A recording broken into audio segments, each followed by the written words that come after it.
अल्हम्दुलिल्लाह वस्सलातु वस्सलाम अला रसूलिल्लाह व अला आलिहि व सहाबिहि अजमईन अम्मा बाद अऊज़ु बिल्लाहि मिनश शैतानिर रजीम बिस्मिल्लाहिर रहमानिर रहीम वमा खलक़तुल जिन्ना वल इंसा इल्ला लियअब्दुन बिस्मिल्लाहिर रहमानिर रहीम अल्लज़ी खलक़ल मौता वल हयाता लियब्लुवकुम अय्युकुम अहसनु अमला रब्बि इश्रह ली सदरी व यस्सिर ली अमरी वहलुल उक़दतम मिन लिसानी यफ़क़हू क़ौली।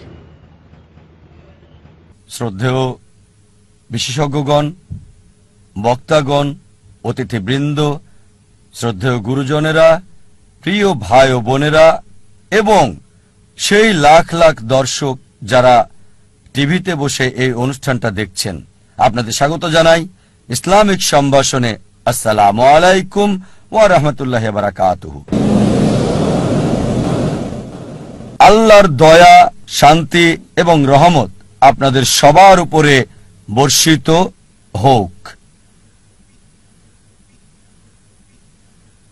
আজকে আমাদের এই 10 দিন ব্যাপী আন্তর্জাতিক কনফারেন্সের শেষ দিনে আমি আপনাদের সামনে শেষ লেকচারটা দিচ্ছি। আমার এই লেকচারের বিষয় হচ্ছে আমাদের এই জীবনের উদ্দেশ্যটা কি। আমাদের মধ্যে কতজন মানুষ আসলে এই ব্যাপারটা নিয়ে চিন্তা করেছেন যে আমাদের জীবনের উদ্দেশ্যটা কি? আমাদের মধ্যে কতজন এই ব্যাপারটা নিয়ে ভেবেছেন যে আমাদের এই অস্তিত্বের উদ্দেশ্যটা কি? আমরা এখানে কি করছি? এখানে কেন এসেছি? আসুন এবার এই ব্যাপারটা আমরা বিশ্লেষণ করে দেখি। আমি এখানে দর্শকদের অনুরোধ করব, আপনাদের মধ্যে কেউ যদি কখনো এটা চিন্তা করে থাকেন যে আপনার জীবনের উদ্দেশ্যটা কি, তাহলে দয়া করে হাত তোলেন। আমি জানতে চাচ্ছি এখানে দর্শকদের মধ্যে কতজন এটা নিয়ে চিন্তা করেছেন যে আমাদের জীবনের উদ্দেশ্যটা কি। এখান থেকে দেখতে পাচ্ছি 10-15 জন, খুব বেশি হলে 100 জন। এখানে প্রায় 1 লাখ মানুষ আছেন। এটা 0.1%-এরও কম। অনেকে হয়তো হাত তুলতে লজ্জা পাচ্ছেন, তারপর এটা বলতে পারি যে এই মানুষের মধ্যে 0.1%-এরও কম এই ব্যাপারটা নিয়ে চিন্তা ভাবনা করেছেন যে আমাদের জীবনের উদ্দেশ্যটা কি। এখন আমাদের জীবনের উদ্দেশ্যটা কি এটা নিয়ে জানা খুবই কি জরুরি। আপনাদের আমি একটা উদাহরণ দিচ্ছি। মনে করেন একজন লোক হাঁটতে হাঁটতে একটা মোড়ের উপরে আসলো, তখন সে আরেকজনকে জিজ্ঞেস করলো, এই রাস্তাটা কোন দিকে গেছে ভাই? সেই পথিক বলল, আপনি কোথায় যেতে চান? লোকটা বলল, যে কোনো জায়গায়। তখন পথিক বলবে, যে কোনো পথে চলে যান, কোনো সমস্যা হবে না। এখানে এই লোকটার কোনো উদ্দেশ্য নেই।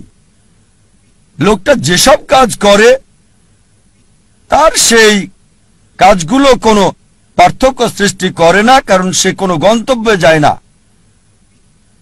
আমাদের মধ্যে অনেকেই ঠিক এভাবেই জীবনযাপন করছেন। আপনাদের আরেকটা উদাহরণ দিচ্ছি। মনে করেন একজন বিল্ডার একটা বিল্ডিং বানাতে শুরু করলো। বিল্ডিং এর ভিত্তি বানানোর জন্য সে মাটিতে বড় একটা গর্ত তৈরি করলো। তাকে প্রশ্ন করা হলো, আপনার এই বিল্ডিংটা কত তলা পর্যন্ত হবে? সে বলল, আমি জানি না। বিল্ডিংটা কত স্কয়ার ফিট জুড়ে বানানো হচ্ছে? সে বলবে, চিন্তাই করিনি। সেই বিল্ডারের কোনো উদ্দেশ্যই নেই। একবার একজন লোক তার প্রতিবেশীকে বলল, আপনার কুকুরটা সব সময় গাড়ি দেখলে তার পিছনে ধাওয়া করে। ভাবছি এই কুকুরটা কখনো কি গাড়িটাকে ধরতে পারবে? প্রতিবেশী উত্তর দিল, কোনো গাড়িকে ধরতে পারবে কিনা সেটা নিয়ে ভাবছি না, আমি ভাবছি গাড়িটা ধরতে পারলে কুকুরটা তখন কি করবে। যে লোকটা বলছে কখনো ধরতে পারবে কিনা জানি না, সে বুঝতে পারছে না। আর প্রতিবেশী কুকুরটার মালিক, সে কিন্তু বুঝতে পারছে গাড়িটাকে ধরতে পারলে সে কুকুরটা তখন কি করবে। এখানে কুকুরটার উদ্দেশ্যটা কি? দুর্ভাগ্যজনকভাবে আমাদের অনেকেই আমাদের জীবনটাকে এভাবেই পার করে দিচ্ছি, এই কুকুরটার মতোই। লোকজন গ্র্যাজুয়েশন করে, তাদের জিজ্ঞেস করবেন আপনি গ্র্যাজুয়েশন করছেন কেন? তারা কারণটা জানে না। কারণটা এই যে তারা গ্র্যাজুয়েট হতে চায়। গ্র্যাজুয়েশন শেষ করে আপনি কি করবেন সে বলল আমি জানি না।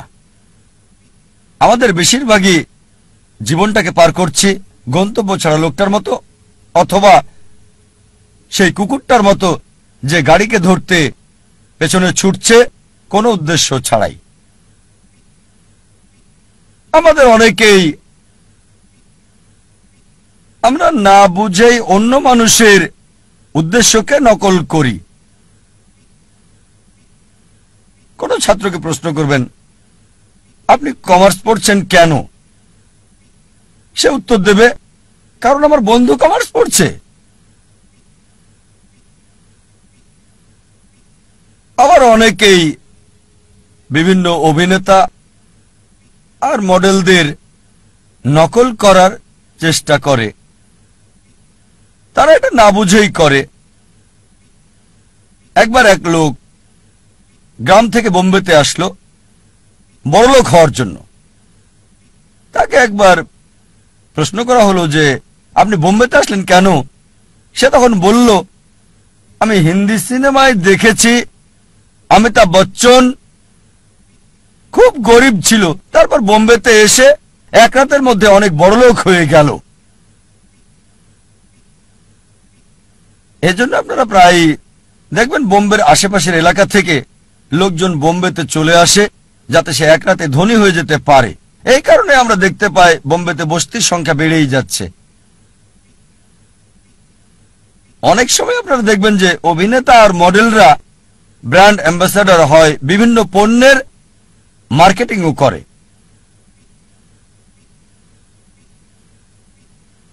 একজন একটা নতুন গাড়ি কিনলো, হুন্ডাই i10। তাকে প্রশ্ন করা হলো আপনি এই গাড়িটা পছন্দ করলেন কেন? Hyundai i10। সে বলল আমার প্রিয় অভিনেতা শাহরুখ খান, তার একটা হুন্ডাই i10 আছে। আমি জানি না যে শাহরুখ খান ওই অ্যাড ছাড়া আর কখনো হুন্ডাই i10-এ বসেছেন কি না।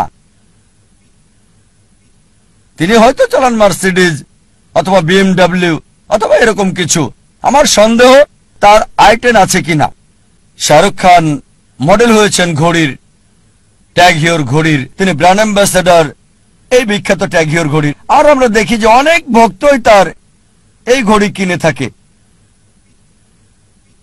এখন শাহরুখ খানের অভিনয়ের সাথে এই ট্যাগ হিওরের সম্পর্কটা কি? এই ট্যাগ হিওর ঘড়িটা কি তার অভিনয়ের ক্ষেত্রে কোনো সাহায্য করে যাচ্ছে?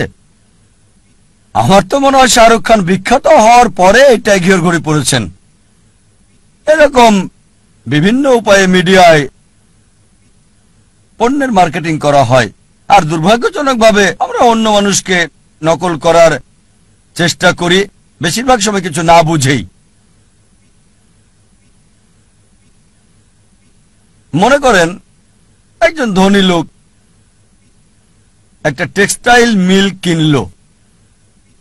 প্রশ্ন করা হলো আপনি এই টেক্সটাইল মিল কিনলেন কেন? সেই লোক বলল যে আমি খোঁজ খবর নিয়ে জানতে পেরেছি টেক্সটাইল ব্যবসায় অনেক বেশি লাভ করা যায়। তারপর জিজ্ঞেস করা হলো আপনার কাছে কি কোনো ভালো রিপোর্ট আছে? সে বলল না। ব্যবসা দেখাশোনার জন্য কি কাউকে ঠিক করেছেন? কাউকে সেই কোম্পানির চিফ এক্সিকিউটিভ অফিসার কি বানিয়েছেন? সে বলল না। এখানে কত পার্সেন্ট লাভ করতে চান? আমি জানি না। তারপর কাঁচামাল কোথা থেকে কিনবেন? ওটা তো চিন্তা করিনি। আপনি টেক্সটাইল বিক্রি করবেন কোথায়? সে বলল জানি না। আপনার কি মনে হয় এই মিল মালিক টেক্সটাইল ব্যবসায় কোনো লাভ করতে পারবে? আবার ধরেন আরেকজন লোক, তার একটা উদ্দেশ্য, তার উদ্দেশ্য হচ্ছে পৃথিবীর সেরা বিজ্ঞানী হওয়া। সে কি করলো? সে তখন পৃথিবীর প্রথম মানুষ আদম আলাইহিস থেকে শুরু করে এ পর্যন্ত মানুষের ইতিহাস পড়ল। এভাবে অনেক পড়াশোনা করে জানতে পারলো যে পৃথিবীর ইতিহাসে এ পর্যন্ত সবচেয়ে সেরা বিজ্ঞানী স্যার আইজ্যাক নিউটন। আর এই কথাটা সঠিক। এটা জানার পর সে কি করলো? নিউটনের মতো হওয়ার জন্য সে মাথার চুল লম্বা রাখতে লাগলো, আইজ্যাক নিউটনের মতো কার্লি। তারপর জুতা পরতে লাগলো তার মতো। তারপর সে জামা কাপড়ও পরতে লাগলো। সেই লোক কি নিউটনের মতো বিজ্ঞানী হতে পারবে? তার একটা উদ্দেশ্য আছে, তবে প্ল্যানিংটা হচ্ছে ভুল। প্ল্যানিং অবশ্যই আছে, সে বিজ্ঞানীদের নিয়ে পড়াশোনাও করেছে, কিন্তু প্ল্যানিংটা ছিল ভুল। এবার মূল প্রশ্নে আসি যে আমাদের জীবনের মূল উদ্দেশ্যটা কি? পৃথিবীতে আমাদের এই অস্তিত্বের উদ্দেশ্যটা কি? আপনাদের কি মনে হয় কে এই প্রশ্নের সঠিক উত্তরটা দিতে পারবেন যে পৃথিবীতে আমাদের জীবনের উদ্দেশ্যটা কি? কে? ডাক্তার জাকির নায়েক পারবেন? অবশ্যই এর উত্তর হবে না। তাহলে কি বিজ্ঞানীরা এই প্রশ্নের উত্তর দিতে পারবেন? এবার উত্তর না। তাহলে কি দার্শনিকরা এর উত্তর দিতে পারবেন? তারাও পারবেন না। এই প্রশ্নের সবচেয়ে সেরা উত্তর যে আমাদের জীবনের উদ্দেশ্যটা কি, এর উত্তর দিতে পারবেন আমাদের স্রষ্টা সর্বশক্তিমান আল্লাহ সুবহানাহু ওয়া তাআলা। আমার লেকচারের শুরুতে পবিত্র কোরআনের একটা আয়াত বলেছিলাম, সূরা জারিয়াত অধ্যায় 51 আয়াত 5 ও 6। এখানে আল্লাহ বলেছেন, ওয়ামা খালাকতুল জিন্না ওয়াল ইনসা ইল্লা লিয়াবুদুন। আমি জিন এবং মানুষকে সৃষ্টি করেছি আমার ইবাদতের জন্য।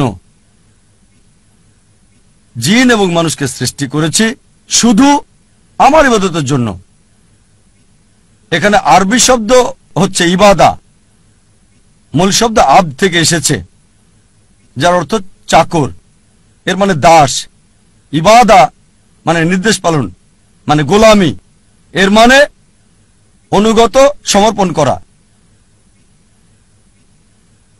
সংক্ষেপে ইবাদা মানে গোলামি বা আল্লাহ সুবহানাহু ওয়া তাআলার নির্দেশ মান্য করা। আমাদের স্রষ্টা সর্বশক্তিমান আল্লাহর যা কিছু আল্লাহ সুবহানাহু ওয়া তাআলা সর্বশক্তিমান আল্লাহ নির্দেশ দিয়েছেন আমরা মানি, এটাই হচ্ছে ইবাদা, এটাই প্রার্থনা।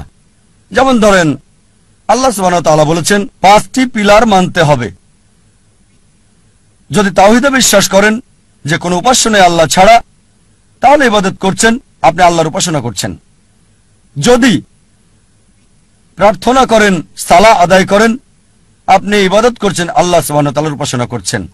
যদি যাকাত দেন, বাধ্যতামূলক দান, ইবাদত করছেন, আল্লাহ সুবহানাহু ওয়া তাআলার উপাসনা করছেন। যদি রোজা রাখেন, ইবাদত করছেন, আল্লাহ সুবহানাহু ওয়া তাআলার উপাসনা করছেন। আল্লাহ কোরআনে বলেছেন যে প্রতিবেশীর হক আদায় করতে হবে, তাই যদি প্রতিবেশীর হক আদায় করেন, যেহেতু কোরআন বলছে সূরা মাউন অধ্যায় 107 আয়াত 7, তাহলে ইবাদত করছেন, আল্লাহ সুবহানাহু ওয়া তাআলার উপাসনা করছেন। যদি বিরত থাকেন যেগুলো থেকে সর্বশক্তিমান স্রষ্টা আল্লাহ সুবহানাহু ওয়া তাআলা বিরত থাকতে বলেছেন, তাহলে আপনি ইবাদত করছেন। যদি মদপান থেকে বিরত থাকেন, আপনি ইবাদত করছেন। যদি শুকর না খান, তাহলে আপনি ইবাদত করছেন, আল্লাহ সুবহানাহু ওয়া তাআলার উপাসনা করছেন। যদি বিরত থাকেন চুরি করা থেকে, ধোঁকা দেওয়া থেকে, মিথ্যে বলা থেকে, আপনি ইবাদত করছেন, আল্লাহ সুবহানাহু ওয়া তাআলার উপাসনা করছেন। সংক্ষেপে আল্লাহ সুবহানাহু ওয়া তাআলার নির্দেশ মান্য করলে, নিজের ইচ্ছাকে আল্লাহর কাছে সমর্পণ করলে আপনি ইবাদত করছেন, আপনি আল্লাহ সুবহানাহু ওয়া তাআলার উপাসনা করছেন। আর মানুষের প্রতিটি কাজই ইবাদত বললে গণ্য হবে যদি দুটি শর্ত মানেন। এক নম্বর হচ্ছে কাজটি করা হবে কেবলমাত্র আমাদের স্রষ্টা আল্লাহ সুবহানাহু ওয়া তাআলার সন্তুষ্টির জন্য। 2 নম্বর হচ্ছে কাজটি করা হবে সুন্নাহ অনুসারে। সর্বশেষ এবং চূড়ান্ত নবী মুহাম্মদ সাল্লাল্লাহু আলাইহি সাল্লাম যেভাবে করেছেন। যদি আপনার কাজে এই দুটো বিষয় থাকে, প্রতিটি কাজই ইবাদতের অন্তর্ভুক্ত হয়ে যাবে, প্রার্থনা বলে গণ্য হবে। যখন কোনো যন্ত্র কিনেন, সেই যন্ত্রের সাথে একটা নির্দেশিকা বই দেওয়া হয়। যদি আপনি মানুষকে মেশিন বলে ধরেন, তাহলে একমত হবেন যে মানুষ হচ্ছে সবচেয়ে জটিল মেশিন এই পৃথিবীর বুকে। আপনার কি মনে হয় না এই মানুষের জন্য এই মেশিনের নির্দেশিকা বই দরকার আছে? মানুষের জন্য সর্বশেষ এবং চূড়ান্ত নির্দেশিকা বই হচ্ছে পবিত্র কোরআন। পবিত্র কোরআন আল্লাহ সুবহানাহু ওয়া তাআলার সর্বশেষ এবং চূড়ান্ত নির্দেশ, যা সর্বশেষ ও চূড়ান্ত নবী মুহাম্মদ সাল্লাল্লাহু আলাইহি ওয়াসাল্লামকে দেওয়া হয়েছে।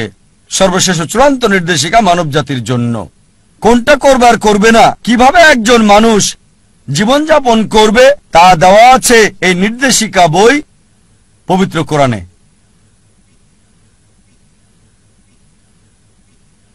অনেকে আমাকে প্রশ্ন করে, কেন সর্বশক্তিমান আল্লাহ ইবাদত চান আমাদের? আমাদের ইবাদত কি তার প্রয়োজন? কেন চান আমরা তার প্রশংসা করি? আল্লাহু আকবার, আল্লাহ মহান, সর্বশক্তিমান আল্লাহ কি প্রশংসার প্রয়োজন? আল্লাহ উত্তর দিচ্ছেন পবিত্র কোরআনে, সূরা ফাতির অধ্যায় 35 আয়াত 15, হে মানুষ, তোমরাই আল্লাহর মুখাপেক্ষী, আর আল্লাহ সকল অভাব মুক্ত, সকল প্রশংসা তার। কোরআন বলছে সূরা ফাতিরে অধ্যায় 35 আয়াত 15, হে মানুষ, তোমরাই আল্লাহর সাহায্য প্রার্থী, আল্লাহ সকল অভাব মুক্ত, প্রশংসা কেবল তারই।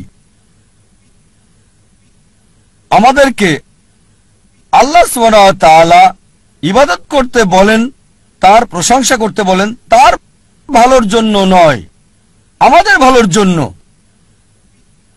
যখন আল্লাহু আকবার বলি, এটা আল্লাহকে মহান করে না, আল্লাহ এমনিতেই অতি মহান। আপনি আল্লাহু আকবার বলেন আর না বলেন, তারপরও আল্লাহ অতি মহান থাকবেন। এতে আল্লাহ সুবহানাহু ওয়া তাআলার কিছুই যায় আসে না। তবে আল্লাহ সুবহানাহু ওয়া তাআলা চান আমরা তার প্রশংসা করি, কারণ তিনি আমাদের মানসিকতা বোঝেন। আমরা মানুষরা যখন কারো প্রশংসা করি, যখন মহান বা বিখ্যাত কাউকে চিনি, আমরা সাধারণত তার কথায় মেনে চলি। যেমন ধরেন, আপনার মার হার্ট অ্যাটাক হয়েছে, আপনার কাছে একটা অপশন, একজন সাধারণ মানুষ এসে আপনাকে উপদেশ দিচ্ছে, আপনি কি তার উপদেশ মানবেন নাকি পৃথিবীর সবচেয়ে বড় হার্ট স্পেশালিস্টের উপদেশ আপনি মানবেন? সেই লোকটি আপনাকে ফ্রি উপদেশ দিচ্ছে, আপনি কার উপদেশ নেবেন? হার্ট অ্যাটাক হয়েছে আপনার মায়ের জন্য, পৃথিবীর বিখ্যাত হার্ট স্পেশালিস্টের উপদেশ নাকি সাধারণ লোকের? এটা স্বাভাবিক, কারণ জানেন হার্ট স্পেশালিস্ট বিখ্যাত, লোকজন তার প্রশংসা করে, আপনি তার উপদেশই মানতে চাইবেন। একইভাবে আল্লাহ সুবহানাহু ওয়া তাআলা আমাদের প্রশংসা চান। তিনি মহান, আল্লাহ অতি মহান, আল্লাহ সবকিছু জানেন, আল্লাহ মহাজ্ঞানী। তাই যখন আমরা বলি যে তিনি হচ্ছেন মহাজ্ঞানী, আর যখন তিনি আমাদেরকে উপদেশ দেন, আমরা অনুসরণ করতে চাই। যদি না মানেন তিনি মহাজ্ঞানী, মহাপ্রজ্ঞাশীল, তাহলে তার উপদেশ মানার সম্ভাবনা কম। আল্লাহ সুবহানাহু ওয়া তাআলা আমাদের ইবাদত চান, প্রশংসা চান, তার উপকারের জন্য নয়, এটা আমাদের উপকারের জন্য। আল্লাহ বলেন সূরা ফাতির অধ্যায় 35 আয়াত 15, হে মানুষ, তোমাদেরই আল্লাহর সাহায্য দরকার, আর আল্লাহ কারো মুখাপেক্ষী নন, সকল প্রশংসা তারই। আরেকটা উদাহরণ দিচ্ছে, ধরেন কোন এক দম্পতি বিয়ে হয়েছে কয়েক বছর আগে, তাদের কোনো সন্তান নেই। সাধারণত অধিকাংশ এরকম দম্পতি দুঃখে থাকে। আবার আরেকটা দম্পতি আছে, আর তাদের একটা সন্তান আছে, আদর স্নেহ দিয়ে লালন পালন করছে। যখন সন্তানটি 15 বা 16 বছরের হলো, তখন সে মারা গেল। স্বাভাবিকভাবেই তারা খুব দুঃখ পাবে। প্রথম দম্পতি যাদের সন্তান নেই তারা দুঃখে থাকে, তবে দ্বিতীয় দম্পতি মানে যাদের সন্তান আছে, লালন পালন করার পর টিনেজ হওয়ার পর বাচ্চাটি মারা গেল, তারা আরো বেশি দুঃখ পাবে। এখন তৃতীয় প্রকারের পিতামাতা রয়েছে, যাদের সন্তান আছে, তাকে ভালোবাসা স্নেহ দিয়ে লালন করছে, তার দেখাশোনা করছে। তবে যখন বড় হলো, প্রাপ্তবয়স্ক হলো, তখন পিতামাতার সাথে কথা বলে না, তাদের দেখাশোনা করে না। এমন সন্তানকে আপনি তখন কি বলবেন? অবশ্যই আপনি তাকে বলবেন অমানবিক, অবিবেচক বলবেন, অকৃতজ্ঞ বলবেন। সবাই এটা মানবেন যে যদি আপনার পিতামাতা স্নেহ ভালোবাসা দিয়ে আপনাকে লালন পালন করে, দেখাশোনা করে, সবকিছু আপনাকে দেয়, বড় হলেন, প্রাপ্তবয়স্ক হলেন, তখন আর কথা বলেন না, খোঁজ খবর নেন না, এমনকি দেখাও করেন না, অবশ্যই এমন সন্তানকে বলবেন অবিবেচক, অকৃতজ্ঞ, এরা নিষ্ঠুর। এটা যদি মানেন তাহলে চিন্তা করেন ওই সকল মানুষকে কি বলবেন যারা স্রষ্টার প্রতি অকৃতজ্ঞ। আমাদের স্রষ্টা আল্লাহ সুবহানাহু ওয়া তাআলা সর্বশক্তিমান আল্লাহ শুধু আমাদেরকে সৃষ্টি করেননি, আমাদের পিতামাতাকেও তিনি সৃষ্টি করেছেন। আপনার কি মনে হয় না ধন্যবাদ দেওয়া উচিত আল্লাহ সুবহানাহু ওয়া তাআলাকে?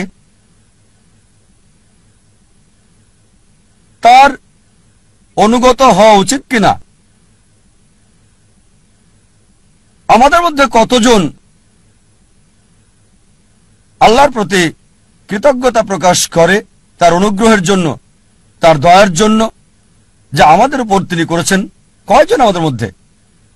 সর্বশক্তিমান স্রষ্টা আল্লাহ সুবহানাহু ওয়া তাআলা আমাদের জীবন দিয়েছেন, এই পৃথিবীর কল্যাণ দিয়েছেন, খাদ্য, বস্ত্র, আশ্রয় দিয়েছেন। চিন্তা করতে পারেন যদি কয়েক দিনের জন্য পানি না পান, স্বাভাবিকভাবে মারা যাবেন। কয়জন আমরা আমাদের স্রষ্টাকে কৃতজ্ঞতা জানিয়েছি আল্লাহ সুবহানাহু ওয়া তাআলার প্রতি, যিনি আমাদের এই পানি দিয়েছেন? কখনো কি চিন্তা করেছেন যে বাতাস আমরা নিঃশ্বাস নিই, যদি কয়েক মিনিটের জন্য বাতাস না পাই কি অবস্থা হবে? অবশ্যই মারা যাব। কয়জন আমরা স্রষ্টাকে ধন্যবাদ দিয়েছি আল্লাহ সুবহানাহু ওয়া তাআলাকে এই বাতাসের জন্য?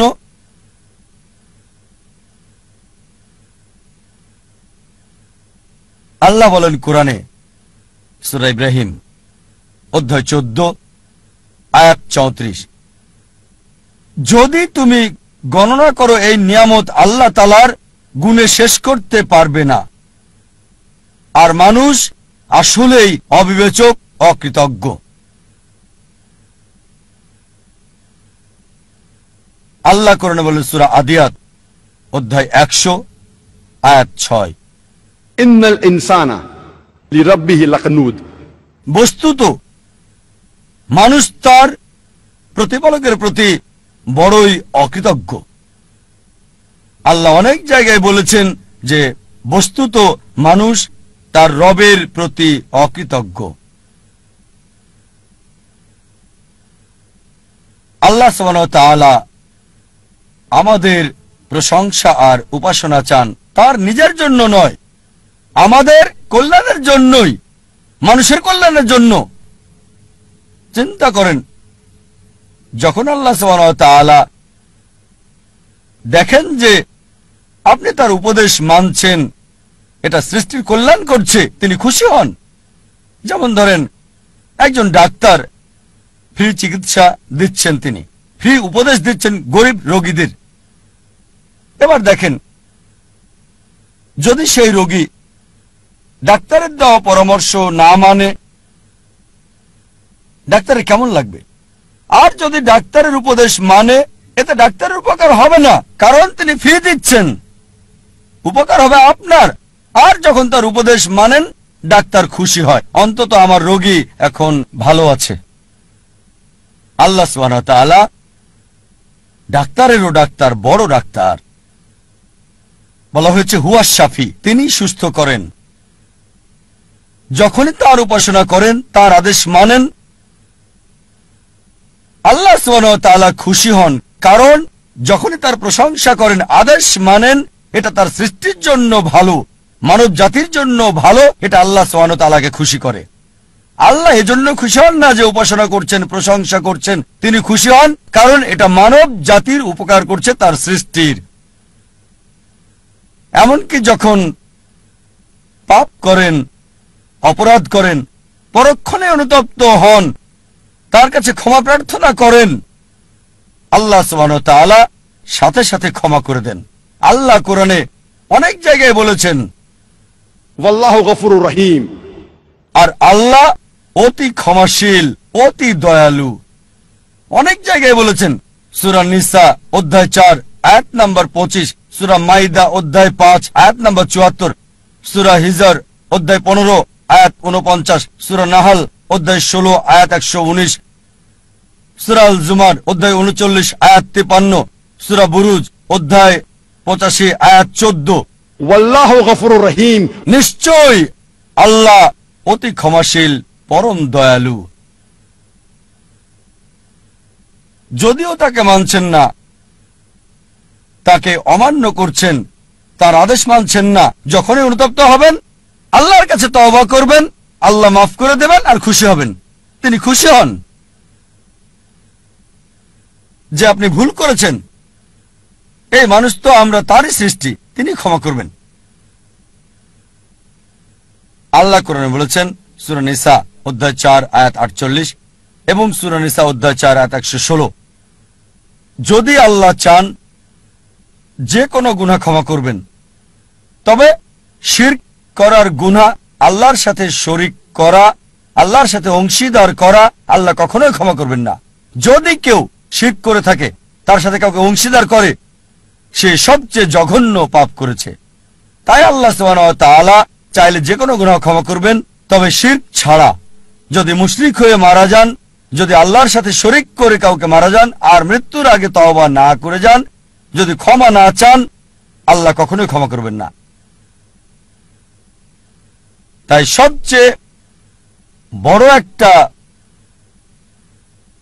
পাপ, যেটা থেকে মানব জাতিকে বেঁচে থাকতে হবে, এক নম্বর হচ্ছে শিরক, আল্লাহ সুবহানাহু ওয়া তাআলার সাথে শরীক করা, সর্বশক্তিমান আল্লাহর সাথে অংশীদার করা। লোকজন প্রায় জিজ্ঞেস করে, আমরা বুঝলাম আল্লাহ মানুষ সৃষ্টি করেছেন ইবাদতের জন্য, তবে মানব জাতির আলাদা আর বিশেষত্বই বাকি, কেন আমাদের সৃষ্টি করেছেন? মানব জাতি হচ্ছে আল্লাহ সুবহানাহু ওয়া তাআলার অদ্বিতীয় সৃষ্টি, আল্লাহ সুবহানাহু ওয়া তাআলার সেরা সৃষ্টি। মানব জাতি এবং জিন হচ্ছে একমাত্র সৃষ্টি যাদেরকে ইচ্ছার স্বাধীনতা দেওয়া হয়েছে। আল্লাহ সুবহানাহু ওয়া তাআলার সকল সৃষ্টি তাদের ইচ্ছাকে সমর্পণ করেছে সর্বশক্তিমান আল্লাহর কাছে। আল্লাহ সুবহানাহু ওয়া তাআলার কাছে তাদের ইচ্ছা স্বাধীনতা নেই। তারা আল্লাহকে 100% মানে, তাদের কোনো পছন্দ নেই। তবে মানব জাতি আর জিনের সুযোগ রয়েছে মানা অথবা না মানার আল্লাহ সুবহানাহু ওয়া তাআলাকে। আল্লাহ কোরআনে বলেছেন সূরা 3 অধ্যায় 95 আয়াত 4, নিশ্চয়ই আমি মানুষকে সৃষ্টি করেছি উত্তম আকৃতি দিয়ে। লাকাদ খালাকনাল ইনসানা ফি আহসানি তাকওয়িম, নিশ্চয়ই মানুষকে অতি উত্তম গঠনে সৃষ্টি করেছি। মানব জাতি আল্লাহ সুবহানাহু ওয়া তাআলার সেরা সৃষ্টি। উত্তম আকৃতিতে সৃষ্টি করা ছাড়াও আমরা একক, আমাদের সুযোগ আছে মানা এবং না মানার আল্লাহ সুবহানাহু ওয়া তাআলাকে ইচ্ছার স্বাধীনতা দেওয়ার পর যদি আপনি আল্লাহ সুবহানাহু ওয়া তাআলার নির্দেশ মানেন, আপনি ফেরেশতাদের চেয়েও উত্তম। কারণ ফেরেশতাদের ইচ্ছার স্বাধীনতা নেই, তারা সর্বশক্তিমান আল্লাহকে মানে স্বাধীন ইচ্ছা ছাড়া। তাই যখন পূর্ণ স্বাধীনতার পরও আপনি মানেন এবং তার কাছে নিজের ইচ্ছাকে সমর্পণ করেন, আপনি ফেরেশতাদের চেয়ে উত্তম। অনেকেই বলে থাকে, ও এই লোকটি ফেরেশতা। এর দুটো মানে হয়, একটা হতে পারে অপমান করা, কারণ মানুষ ফেরেশতার চেয়ে উত্তম। আবার এর মানে হতে পারে আপনি মানুষ, আপনাকে স্বাধীন ইচ্ছা দেওয়া হয়েছে, আর আপনি আল্লাহর নির্দেশ মানছেন ফেরেশতাদের মতো, এটাই আপনাকে শ্রেষ্ঠ করেছে। একজন মানুষ ফেরেশতার মতো আল্লাহকে মানছে, এটাই তার মর্যাদা বৃদ্ধি করে দেয়। আর যদি আল্লাহ সুবহানাহু ওয়া তাআলাকে অমান্য করেন, যদি তার নির্দেশ না মানেন, তাহলে আপনি শয়তানের সহযোগী হচ্ছেন, শয়তান হয়ে যাচ্ছেন। তাই মানুষের পছন্দের সুযোগ আছে। আল্লাহ সুবহানাহু ওয়া তাআলার নির্দেশ মেনে ফেরেশতাদের চেয়ে উত্তম হতে পারে, আর অমান্য করে শয়তান হতে পারে। পছন্দ আপনার।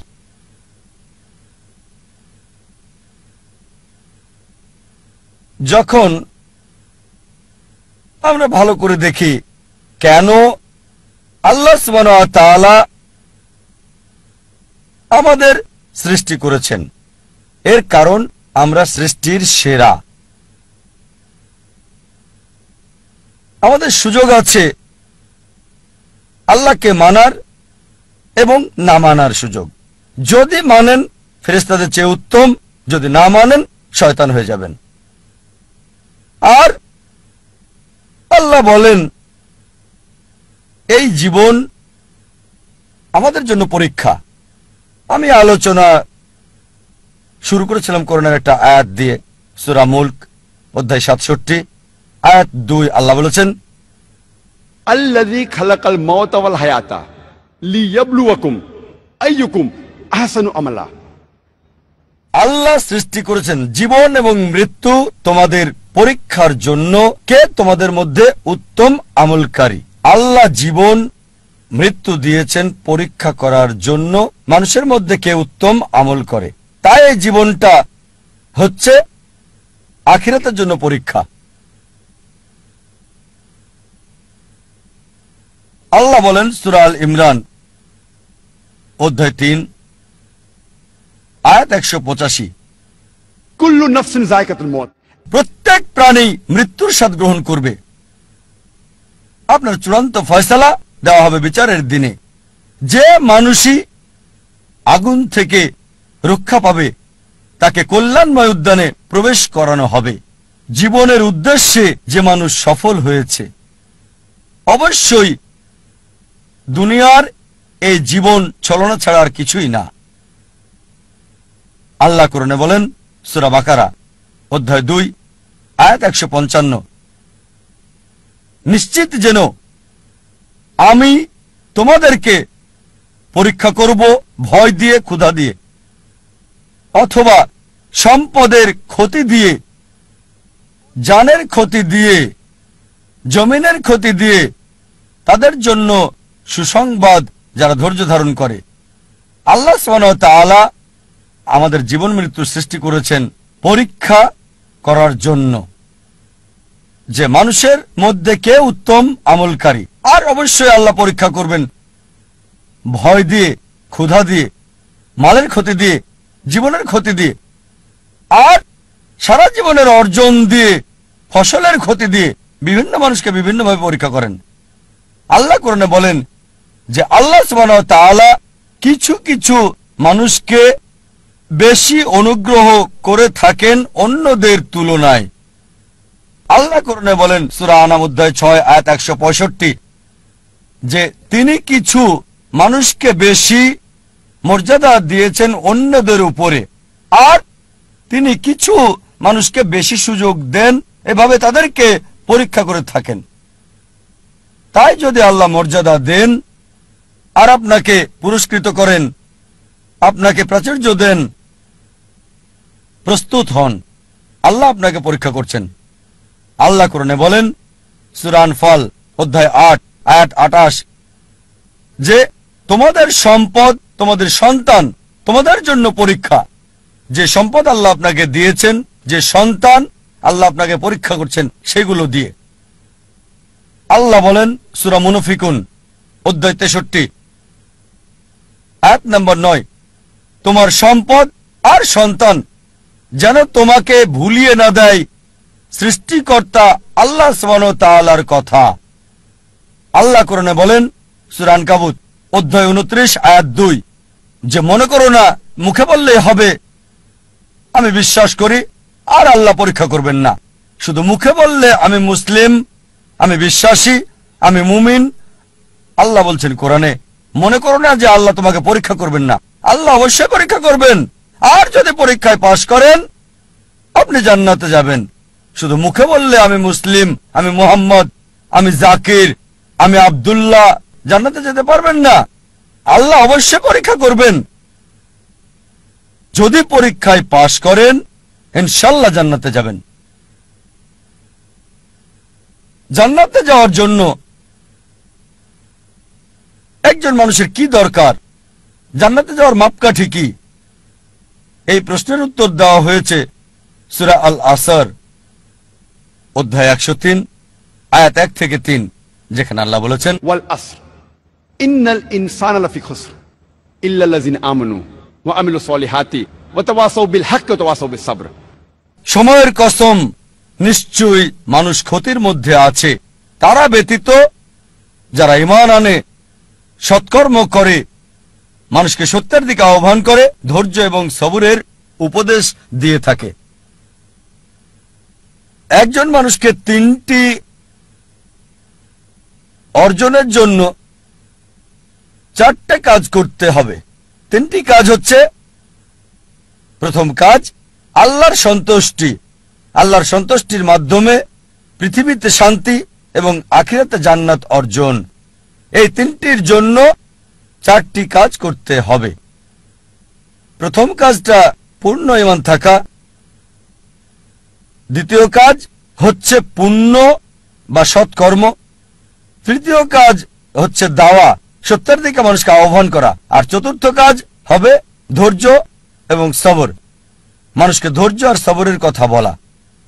যে কোনো মানুষকে আল্লাহর সন্তুষ্টি অর্জন করতে হলে, দুনিয়াতে কল্যাণ চাইলে এবং বেহেশতে যেতে চাইলে তার ঈমান থাকতে হবে, খাঁটি ঈমান। তার থাকতে হবে আমালে সালিহাত, সৎকর্ম, খোদাভীরুতা, থাকতে হবে ওয়া তাওয়াসসাউ বিল হক, করতে হবে ওয়া তাওয়াসসাউ বিল হক, মানুষকে সত্যের দিকে ডাকা মানে সত্য প্রচার, আর ওয়া তাওয়াসসাউ বিস সাবর, মানুষকে ধৈর্য আর সবরের দিকে আহ্বান করবে।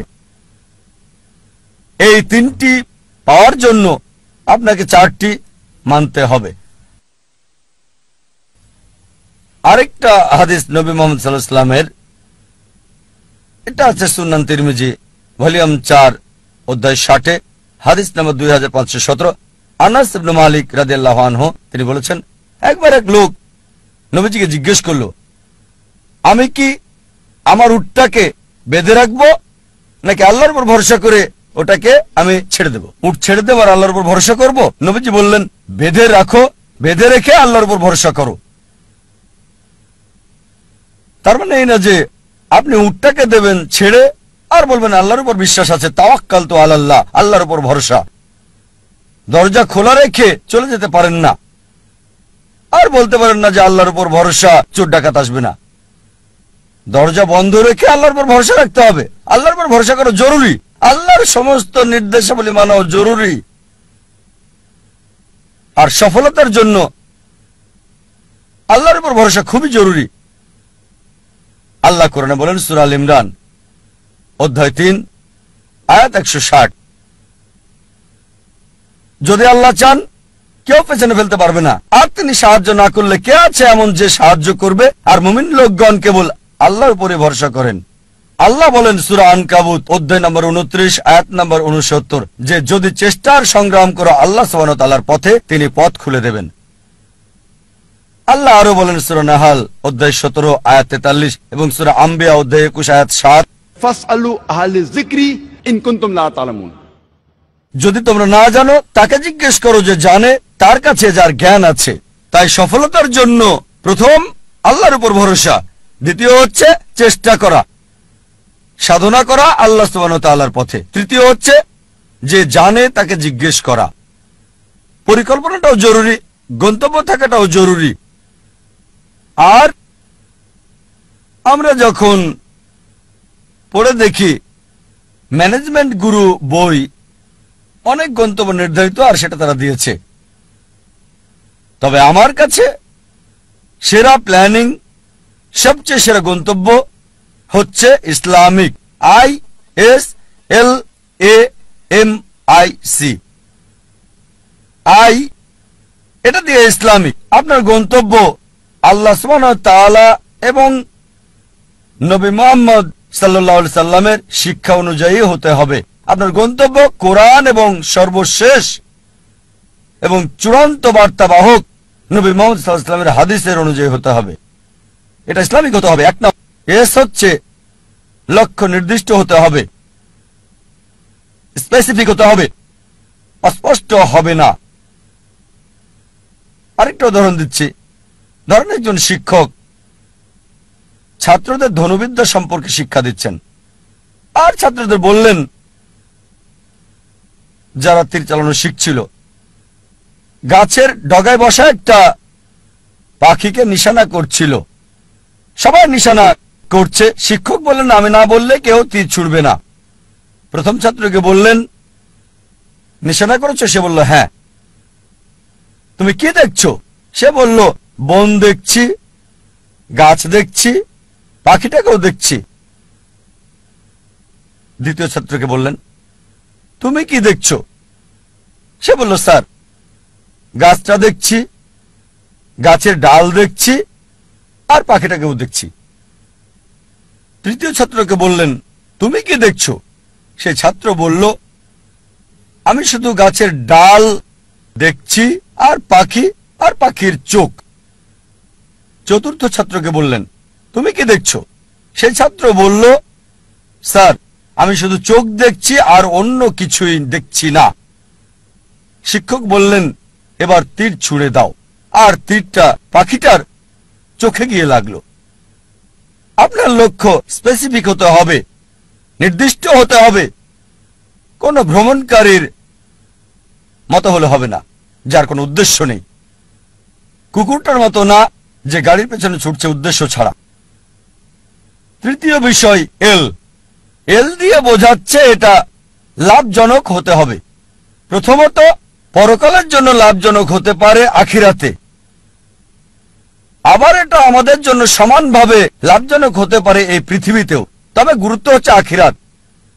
আল্লাহ কোরআনে বলেন সূরা বাকারা অধ্যায় 2 আয়াত 201, রব্বানা আতিনা ফিদ দুনিয়া হাসনাতাও ওয়া ফিল আখিরাতি হাসনাতাও ওয়া কিনা আযাবান নার। হে আল্লাহ আমাদের কল্যাণ দাও দুনিয়া এবং আখিরাতের, আর দোজখের আগুন থেকে রক্ষা করো।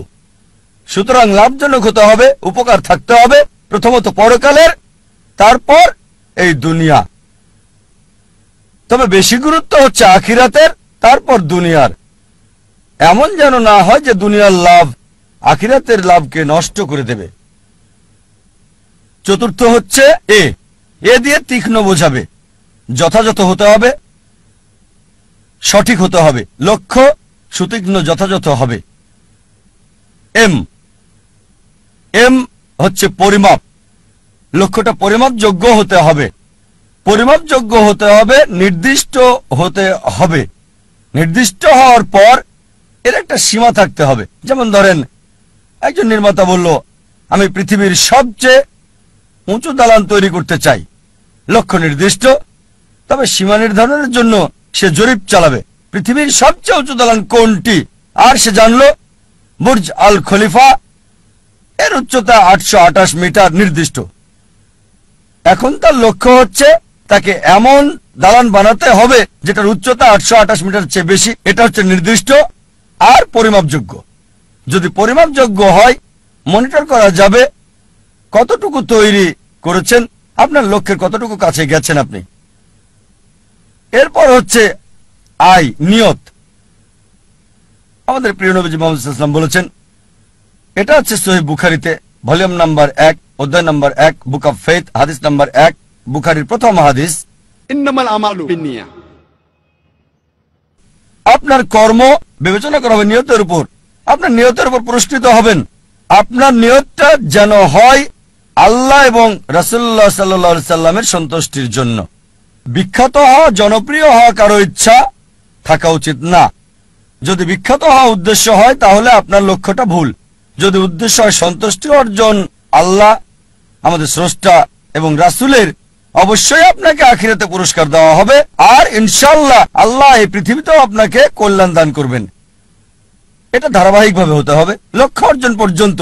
যদি লক্ষ্য অর্জনের সময় সীমিত হয় বা সীমিত না হয়, সবসময় ধারাবাহিক হতে হবে। যেমন ধরেন, আপনার লক্ষ্য হচ্ছে রমজান মাসে অন্তত কোরআন পড়তে চান প্রতিদিন 1 পারা, তা আপনার টার্গেট আছে প্রতিদিন 1 পারা পড়বেন। এভাবে ধারাবাহিক প্রতিদিন রমজান মাসে কোরআনের 1 পারা করে আপনি পড়েন। রমজান শেষে পুরো কোরআন হবে শেষ অন্তত একবার। যদি সময় সীমিত না হয়, হয়তো বলতে পারেন আমি প্রতিদিন করে পড়তে চাই। একটা টার্গেট সেট করলেন, প্রতিদিন পড়বেন আধা পারা বা হতে পারে 1 পারা, এভাবে শুরু করলেন। যখন আপনি শুরু করলেন এই পড়াটা আধা পারা বা 1 পারা একদিনে, আর জীবনের শেষ দিন পর্যন্ত এভাবে ধারাবাহিক হলেন, আমাদের প্রিয় নবীজি মুহাম্মদ সাল্লাল্লাহু আলাইহি ওয়াসাল্লাম বলেছেন, এটা আছে সহিহ মুসলিম ভলিউম 1 বুক অফ সালাহ অধ্যায় 272 হাদিস নাম্বার 1711।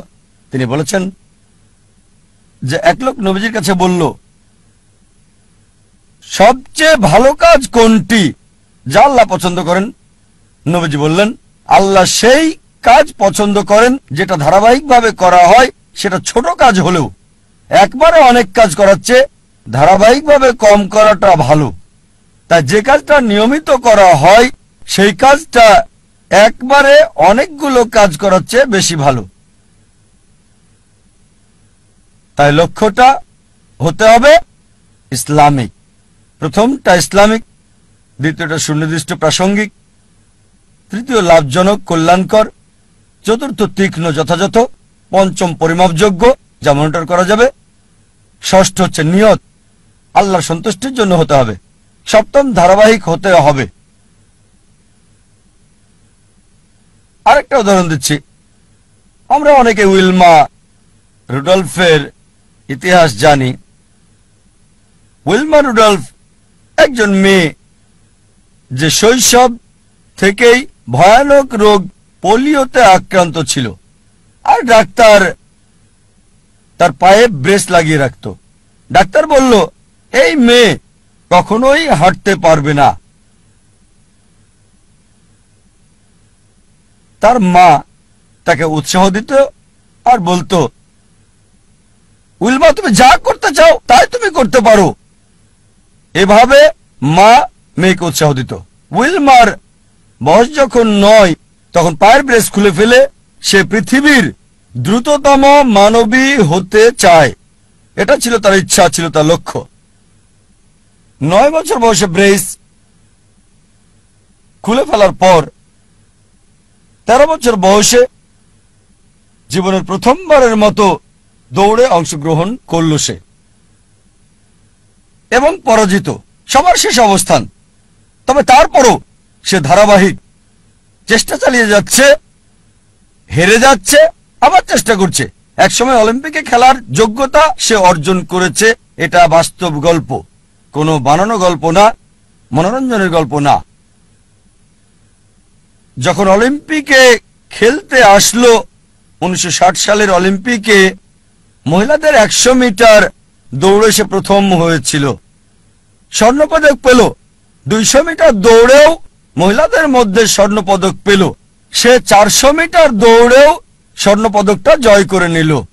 100 গুণ 4 মহিলাদের মধ্যে 1960 সালের অলিম্পিকে সে 3টি সোনা জিতেছিল এবং ইতিহাস রচনা করেছিল।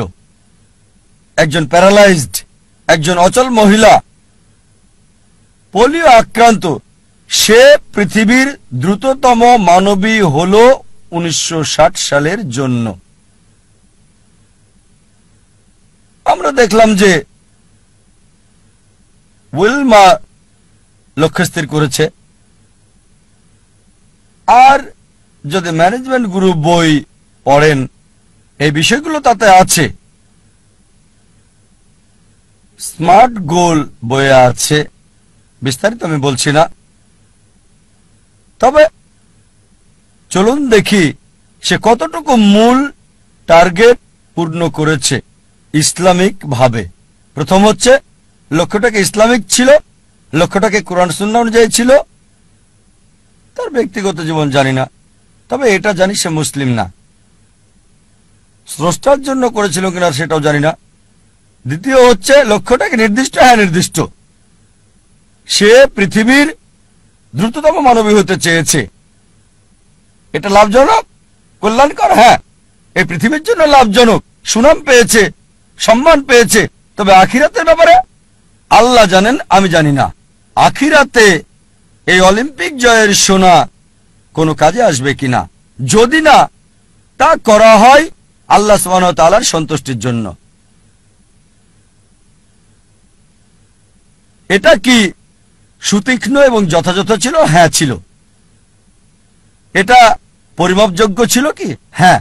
সে জানতো কে বিশ্বের দ্রুততম মানবী। সময়টা হয়তো 9 সেকেন্ড, 10 সেকেন্ড বা 11 সেকেন্ড ছিল, পরিমাপযোগ্য ছিল। আর সে চর্চা করলো, লক্ষ্য অর্জন করলো। তারপর নিয়তটা কি ছিল? সুনাম অর্জন করা। অবশ্যই তা পেয়েছে। আল্লাহকে খুশি করা উদ্দেশ্য ছিল কিনা আমার সন্দেহ। তারপর ধারাবাহিকতা ছিল, হ্যাঁ ধারাবাহিক ছিল, নিয়মিত চর্চা করেছে। যদিও হেরেছে অনেকবার, জয় করল পৃথিবীর দ্রুততম মানবী। আপনাদের আরেকটা উদাহরণ দিচ্ছি লক্ষ্য নির্ধারণের। ভিন্নতা দেখে একজন মানুষের উদাহরণটা বলছি আপনাদের। একজন মানুষ যার সম্বল ছিল সামান্য, কিন্তু তিনি লক্ষ্যের চূড়ায় পৌঁছেছেন। যে মানুষ, যে ব্যক্তিটি আমার জীবনকে বদলে দিয়েছেন, শরীরের ডাক্তার থেকে আত্মার ডাক্তার করেছেন, আমি নিশ্চিত আপনারা তাকে চেনেন। তিনি হচ্ছেন শেখ আহমেদ দিদাত। চলুন তার লক্ষ্য নির্ধারণ দেখি। শেখ আহমেদ দিদাত, যদি আপনারা তার জীবনী পড়েন তাহলে দেখবেন যে পড়ালেখা করেছেন 6ষ্ঠ শ্রেণী পর্যন্ত মাত্র। তার কারণ ছিল সাংসারিক অভাব। বাধ্য হয়ে পড়ালেখা ছেড়ে দেন তিনি। 6ষ্ঠ শ্রেণী পাশ করার পর লেখাপড়া ছাড়তে বাধ্য হলেন। সামান্য সম্বল নিয়ে নিজের দেশ ভারত জন্মস্থান ছেড়ে চলে গেলেন দক্ষিণ আফ্রিকায়। তিনি কাজ করতেন সেলসম্যানের, ফার্নিচারের দোকানে দোকানে, ড্রাইভিংও করেছেন তিনি ইত্যাদি। আর দক্ষিণ আফ্রিকায় থাকাকালীন তিনি নিয়মিত খ্রিস্টান মিশনারিদের বিড়ম্বনা শিকার হতেন, যারা বলতো ইসলাম একটা অনুপযোগী ধর্ম, নির্দয় ধর্ম। তারা ইসলামকে আক্রমণ করত। আর যেহেতু হ্যারাসমেন্টের শিকার, তার মনে একটা ইচ্ছা আসলো, ইসলামের বিরুদ্ধে সব অভিযোগের আমি উত্তর দিতে চাই সেই সব খ্রিস্টান মিশনারিদের। এই খ্রিস্টান মিশনারিদের ইসলামের বিরুদ্ধে বলার উপযুক্ত জবাব দিতে চাই। চিন্তা করেন, 6ষ্ঠ শ্রেণী পর্যন্ত পড়া একজন মানুষ। তবে অবশ্যই আল্লাহর উপর ভরসা ছিল। তিনি চেষ্টা করেছেন। একটা বই তাকে বেশ নাড়া দিয়েছিল।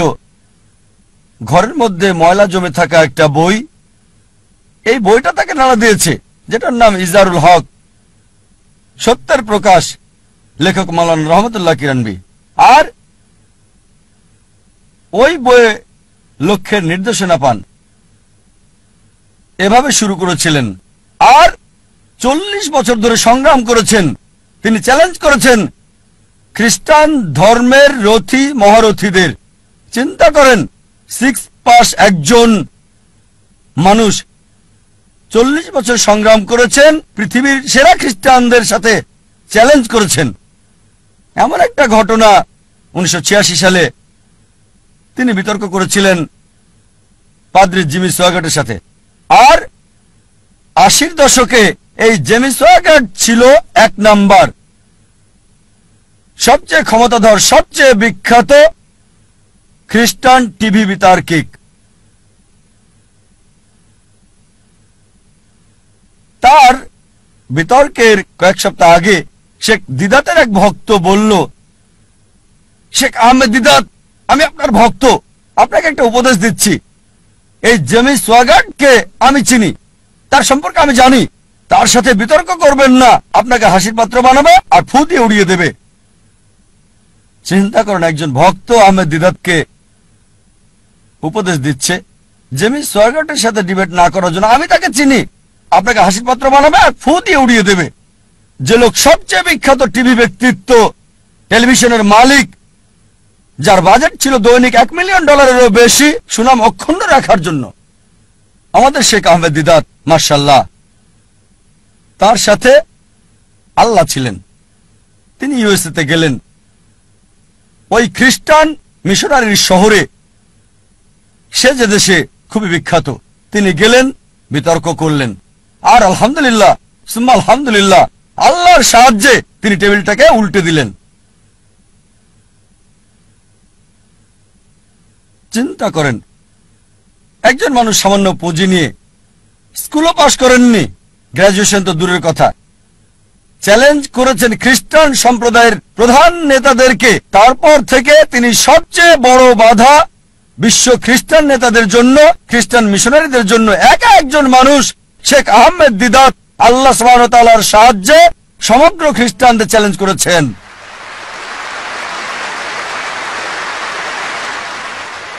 এবার তার লক্ষ্য নির্ধারণ দেখি। 1 নাম্বার হচ্ছে ইসলামিক। প্রথমে এটা কি ইসলামিক ছিল? কোরআন এবং সহিহ হাদিস মোতাবেক এটা কি আল্লাহ এবং রাসূলের জন্য ছিল? স্বাভাবিকভাবে হ্যাঁ ছিল। এ কারণেই তিনি লক্ষ্য অর্জন করেছিলেন। দ্বিতীয় হচ্ছে, এটা কি নির্দিষ্ট ছিল? হ্যাঁ, তার লক্ষ্য নির্দিষ্ট ছিল। আমি ইসলামের বিরুদ্ধে অভিযোগের উত্তর দিতে চাই, এটা ছিল নির্দিষ্ট। যথাযথ জবাব দিতে চাই, অমুসলিমদের মন থেকে ইসলাম সম্পর্কে ভুল ধারণাটা সরাতে চাই আমি। তৃতীয় বিষয় হচ্ছে, এটা কি লাভজনক ছিল, কল্যাণকর ছিল? তিনি আখিরাতের লাভ চেয়েছেন, আর ইনশাল্লাহ ইনশাল্লাহ আল্লাহ তাকে জান্নাত দেবেন ইনশাল্লাহ। কিন্তু আখিরাতের কল্যাণের পাশাপাশি দুনিয়াতেও সম্মান পেয়েছেন। দেখেন, 6ষ্ঠ শ্রেণী পাস একজন মানুষ 1986 সালে মুসলিম বিশ্বের নোবেল পেলেন মানবতার সেবায়, বাদশাহ ফয়সাল পুরস্কার তাকে দেওয়া হয়েছিল। 6ষ্ঠ শ্রেণী পাস লোক, তিনি পুরস্কারের জন্য করেননি, হয়তো পেয়েছেন $200 সেজন্য করেননি, পুরস্কারটা ছিল হয়তো স্বর্ণ সেজন্য করেননি, তিনি করেছেন আল্লাহ এবং রাসূলের জন্য। আল্লাহ আখিরাতে পুরস্কার দেবেন, এই দুনিয়াতেও লাভজনক। তারপর এটা কি তীক্ষ্ণ ছিল, যথাযথ ছিল? খুবই তীক্ষ্ণ, যথাযথ সময়ে তার কৌশল সবকিছু যথাযথ ছিল। যখন খ্রিস্টান মিশনারিরা মুসলিমদের বদনাম করত, আমাদের অবস্থান ছিল যখন একেবারে নিচে। এই মানুষ শেখ আহমেদ দিদাত হাজার হাজার তরুণকে অনুপ্রাণিত করেছিলেন, এবং আমাকেও। অন্তত আমরা মাথা উঁচু করে দাঁড়াতে পারি ভালোভাবে। তারপর এটা কি পরিমাপযোগ্য? হ্যাঁ। তিনি কি করলেন? খ্রিস্টান মিশনারিদের লেখা বইগুলো সংগ্রহ করলেন, যেগুলো ছিল ইসলামের বিরুদ্ধে লেখা, যেমন জন গিলক্রিস্ট, এইসব বই, জেমি সোগাট, আর সেগুলো উত্তর দিলেন। যখন তারা কোরআন এবং ইসলামকে আক্রমণ করত, তিনি জবাব দিতেন তাদের বাইবেল থেকে। কোরআনের আয়াতগুলো সেগুলোর উপরে প্রয়োগ করতেন আর ফলাফল পেতেন পরিমাপযোগ্য। এরপর তার নিয়ত কি ছিল? বিখ্যাত হওয়া নিয়ত ছিল না, বাদশাহ ফয়সাল পুরস্কার পাওয়াটা উদ্দেশ্য ছিল না। নিয়ত ছিল আল্লাহ এবং তার রাসূলের সন্তুষ্টি অর্জন। তারপর ধারাবাহিকতা ছিল? হ্যাঁ ছিল। চিন্তা করেন, তিনি সংগ্রাম করেছেন 40 বছর। তার ইতিহাস পড়লে দেখবেন তার অফিসটা ছিল ছোট্ট একটা ঘর। আর আমাদেরকে বলেছেন সাদা কালো 1000 পাম্পলেট ছাপানোর আগে তাদের মিটিং করতে হতো, চলো মিটিং করি 1000 সাদা কালো পাম্পলেট আমরা ছাপাতে পারবো কিনা। মাশাআল্লাহ, ধারাবাহিক লক্ষ্যে পৌঁছার আগ পর্যন্ত সংগ্রাম করেছেন। উইলমা রুডলফ এবং শেখ আহমেদ দিদাতের মধ্যে যে পার্থক্য দেখি তা হল উইলমা রুডলফের দূরদর্শিতা ছিল না। এই পৃথিবীতে অনেক মূল্য, কিন্তু শেখ আহমেদ দিদাত ছিলেন দূরদর্শী। আর এটা ছিল আখিরাতের জন্য। ইনশাআল্লাহ আল্লাহ তাকে পুরস্কার দেবেন আখিরাতে, দুনিয়াতেও তাকে পুরস্কার দিয়েছিলেন। আমাদের অনেকে জানে না জীবনের উদ্দেশ্যটা কি। বেশিরভাগই 1 নম্বর উদ্দেশ্যটা হচ্ছে কিভাবে উপার্জন করবে। অধিকাংশ লোককে জিজ্ঞেস করবেন, তাদের সঙ্গে কথা বলে দেখবেন 1 নম্বর চেষ্টা হচ্ছে জীবিকার ব্যবস্থা করা। তারা জীবিকার ব্যাপারে বেশি সচেষ্ট, কিভাবে জীবন চালাবে। তাদের উপার্জনের উপর ভিত্তি করে জীবন ধারণ করে থাকে। তারা কি খাবে, কি পড়বে, কোথায় বাস করবে, কোন স্কুলে পড়াশোনা করবে, কোন স্নাতক ডিগ্রি নেবে, সবকিছু উপার্জনকে ঘিরেই হচ্ছে। আর এরা চিন্তা করে যে যদি বেশি টাকা উপার্জন করতে পারে তাহলে জীবনের লক্ষ্য অর্জন করে ফেলেছে। যেমন আমি যথাযথ হওয়ার উদাহরণ দিলাম। আমাদের অধিকাংশই কি করি, পাখির চোখ নিশানা না করে কি করি, আমরা শূন্যে গুলি করে দিই আর চারপাশের বিষয়গুলো টেনে আনি, নিশানা ছাড়াই গুলি করে দেই। কোন একটা বিষয়ে গ্রাজুয়েশন করি, তারপর যখন বলা হয় কেন এই কোর্স নিয়েছো তুমি, ও আমি তো ভাবিনি। তারপর বিশেষত্ব খোঁজে, আরো বেশি বিশেষত্ব খোঁজে, তারপর চেষ্টা করে যাচাই করে কেন এই কোর্স নিয়েছে। দেখবেন লোকে প্রথমে চিন্তা করে কত উপার্জন করবে, আর উপার্জনের ভিত্তিতে সে সিদ্ধান্ত নেয় কিভাবে তাদের জীবন যাপন করবে। এটা শূন্যে গুলি ছোঁড়ার মতো আর পাখির চোখে নিশানা করার চিন্তা করা। প্রথমে দেখতে হবে আমাদের কেন্দ্র কোনটা, কোনটাকে ভিত্তি করে আমাদের জীবন আবর্তিত হচ্ছে। বিভিন্ন মানুষের ভিন্ন ভিন্ন কেন্দ্র রয়েছে। কিছু লোক তারা আত্মকেন্দ্রিক, সবকিছুতে নিজেদের কথা ভাবে, পৃথিবীর অন্য মানুষকে নিয়ে কোনো মাথা ব্যথা নেই, নিজেদের নিয়ে তারা ব্যস্ত থাকে। কিভাবে জীবনযাপন করবে অন্যদের নিয়ে চিন্তা করার সময় নেই, তারা আত্মকেন্দ্রিক। কিছু লোক পরিবার কেন্দ্রিক, তাদের সারা জীবন পরিবারকে ঘিরেই কেটে যায়। তারা যে কোনো নিয়ম ভাঙতে বা গড়তে প্রস্তুত, হোক সেটা সঠিক কিংবা ভুল, পরিবারকে সুখী করতে। তাদের মূল উদ্দেশ্যটা হচ্ছে পরিবারকে খুশি করা। কেউ হয়তো পিতামাতা কেন্দ্রিক, কিছু হয়তো পরিবার কেন্দ্রিক, স্ত্রী কেন্দ্রিক বা স্বামী কেন্দ্রিক, কেউ হয়তো সন্তান কেন্দ্রিক। দেখবেন কিছু লোক পিতামাতাকে খুশি করার জন্য যে কোনো কিছু করতে পারে। তারা তাদের জীবনের সব নিয়ম কানুন পিতামাতার পছন্দ অপছন্দের ভিত্তিতে হয়। আল্লাহ কোরআনে বলেছেন সূরা লুকমান অধ্যায় 31 আয়াত 14 যে আমি মানুষকে নির্দেশ দিয়েছি পিতামাতার সাথে সদ্ব্যবহার করতে। অনেক কষ্ট সহ্য করে মাতাকে গর্ভে ধারণ করেছে, অনেক কষ্ট সহ্য করে তাকে জন্ম দিয়েছে। ঠিক তারপরে আয়াত সূরা লুকমান অধ্যায় 31 আয়াত 15 বলছে যদি তোমার পিতামাতা চেষ্টা করে, জিহাদ করে, চেষ্টা আর সংগ্রাম করে তোমাকে বাধ্য করে আল্লাহ সুবহানাহু ওয়া তাআলা ছাড়া অন্য কারো ইবাদত করতে, যে বিষয়ে তোমার কোনো জ্ঞান নেই, তাদের মানবে না, তবে তাদের সাথে থাকো ভালোবাসা আর মমতা দিয়ে। তার মানে আমাদের স্রষ্টা বলেছেন পিতামাতাকে ভালোবাসতে, মানতে হবে, কিন্তু স্রষ্টার বিরুদ্ধে যেতে বললে, আল্লাহ এবং তার চূড়ান্ত নবীর বিরুদ্ধে যেতে বললে তাদের মানবে না। তারপরও তাদেরকে ভালোবাসো, সহানুভূতি দাও। সীমানা আছে। কিছু মানুষ স্বামী বা স্ত্রী কেন্দ্রিক, তারা স্ত্রীদেরকে খুশি করতে চায় বা স্বামীদেরকে খুশি করতে চায়। আর ধরেন কারো স্ত্রী খুবই দামি ডায়মন্ড নেকলেস চাইল, তার দেওয়ার সামর্থ্য নেই। সে কি করলো? ভিক্ষা করলো, ধার করলো বা চুরি করলো, আর ওই ডায়মন্ডের নেকলেসটা স্ত্রীর জন্য কিনে আনলো। তার লক্ষ্য স্ত্রীকে খুশি করা। কিছু লোক সন্তান কেন্দ্রিক, সন্তানদের খুশি করতে চায়। অনেক সময় দেখা যায় হয়তো কারো ছেলে বিদেশে গিয়ে লেখাপড়া করতে চায়, সে যে বিষয়ে ভর্তি হতে যাচ্ছে সেটা অপ্রয়োজনীয়, এটা তাকে দুনিয়াতেও সাহায্য করবে না, আখিরাতেও সাহায্য করবে না। তারপর কারণ ছেলে বিদেশে পড়তে চায়, এই লোক সম্পত্তি বন্ধক রাখে এবং ছেলেকে আমেরিকাতে পাঠায় আর বলে আমার ছেলে তো আমেরিকায় পড়ছে, যদিও তার লক্ষ্যটা হচ্ছে সে ছেলেকে আমেরিকাতে পড়াবে। আসলে উদ্দেশ্যটা কি? জীবনটা কোন কেন্দ্রিক? কিছু লোক যারা হচ্ছে সমাজ কেন্দ্রিক, আমরা জানতে চাই আমাদের পরিবারের বাইরের লোকজন কি চিন্তা করে, এভাবে পুরো জীবনটা সমাজ কেন্দ্রিক হয়ে যায়। কিছু লোক প্রতিবেশী কেন্দ্রিক, প্রতিবেশীর সাথে প্রতিযোগিতায় লিপ্ত।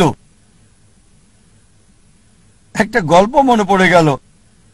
একসময় একজন ফেরেশতা এসে এক লোককে বলল, আমি তোমার উপর খুশি, তুমি যা চাইবে আমি তোমাকে তাই দেব, তবে একটা শর্ত, যা তুমি চাইবে আমি তোমাকে সব দেব, তবে তোমার প্রতিবেশীকে দেব তার দ্বিগুণ। লোকটা বলল, একটা রোলেক্স ঘড়ি আমার চাই। ফেরেশতা তাকে রোলেক্স ঘড়ি দিয়ে দিল। প্রতিবেশী দুটো রোলেক্স ঘড়ি পেল। লোকটি বলল, একটা মার্সিডিজ গাড়ি আমার চাই। ফেরেশতা তাকে মার্সিডিজ গাড়ি দিল। প্রতিবেশীকে দুটো মার্সিডিজ দিল। লোকটি বলল, একটা সুন্দর বড় বাংলো চাই। ফেরেশতা তাকে সুন্দর বড় বাংলো দিল। তার প্রতিবেশীকে দেওয়া হলো দুটো সুন্দর বড় বাংলো। লোকটি পরে বলল, দয়া করে আমার শেষ ইচ্ছাটা তুমি পূরণ করে দাও। কি সেটা? আমার একটা চোখ তুমি নষ্ট করে দাও, যাতে কিছু আমি চোখে না দেখতে পাই।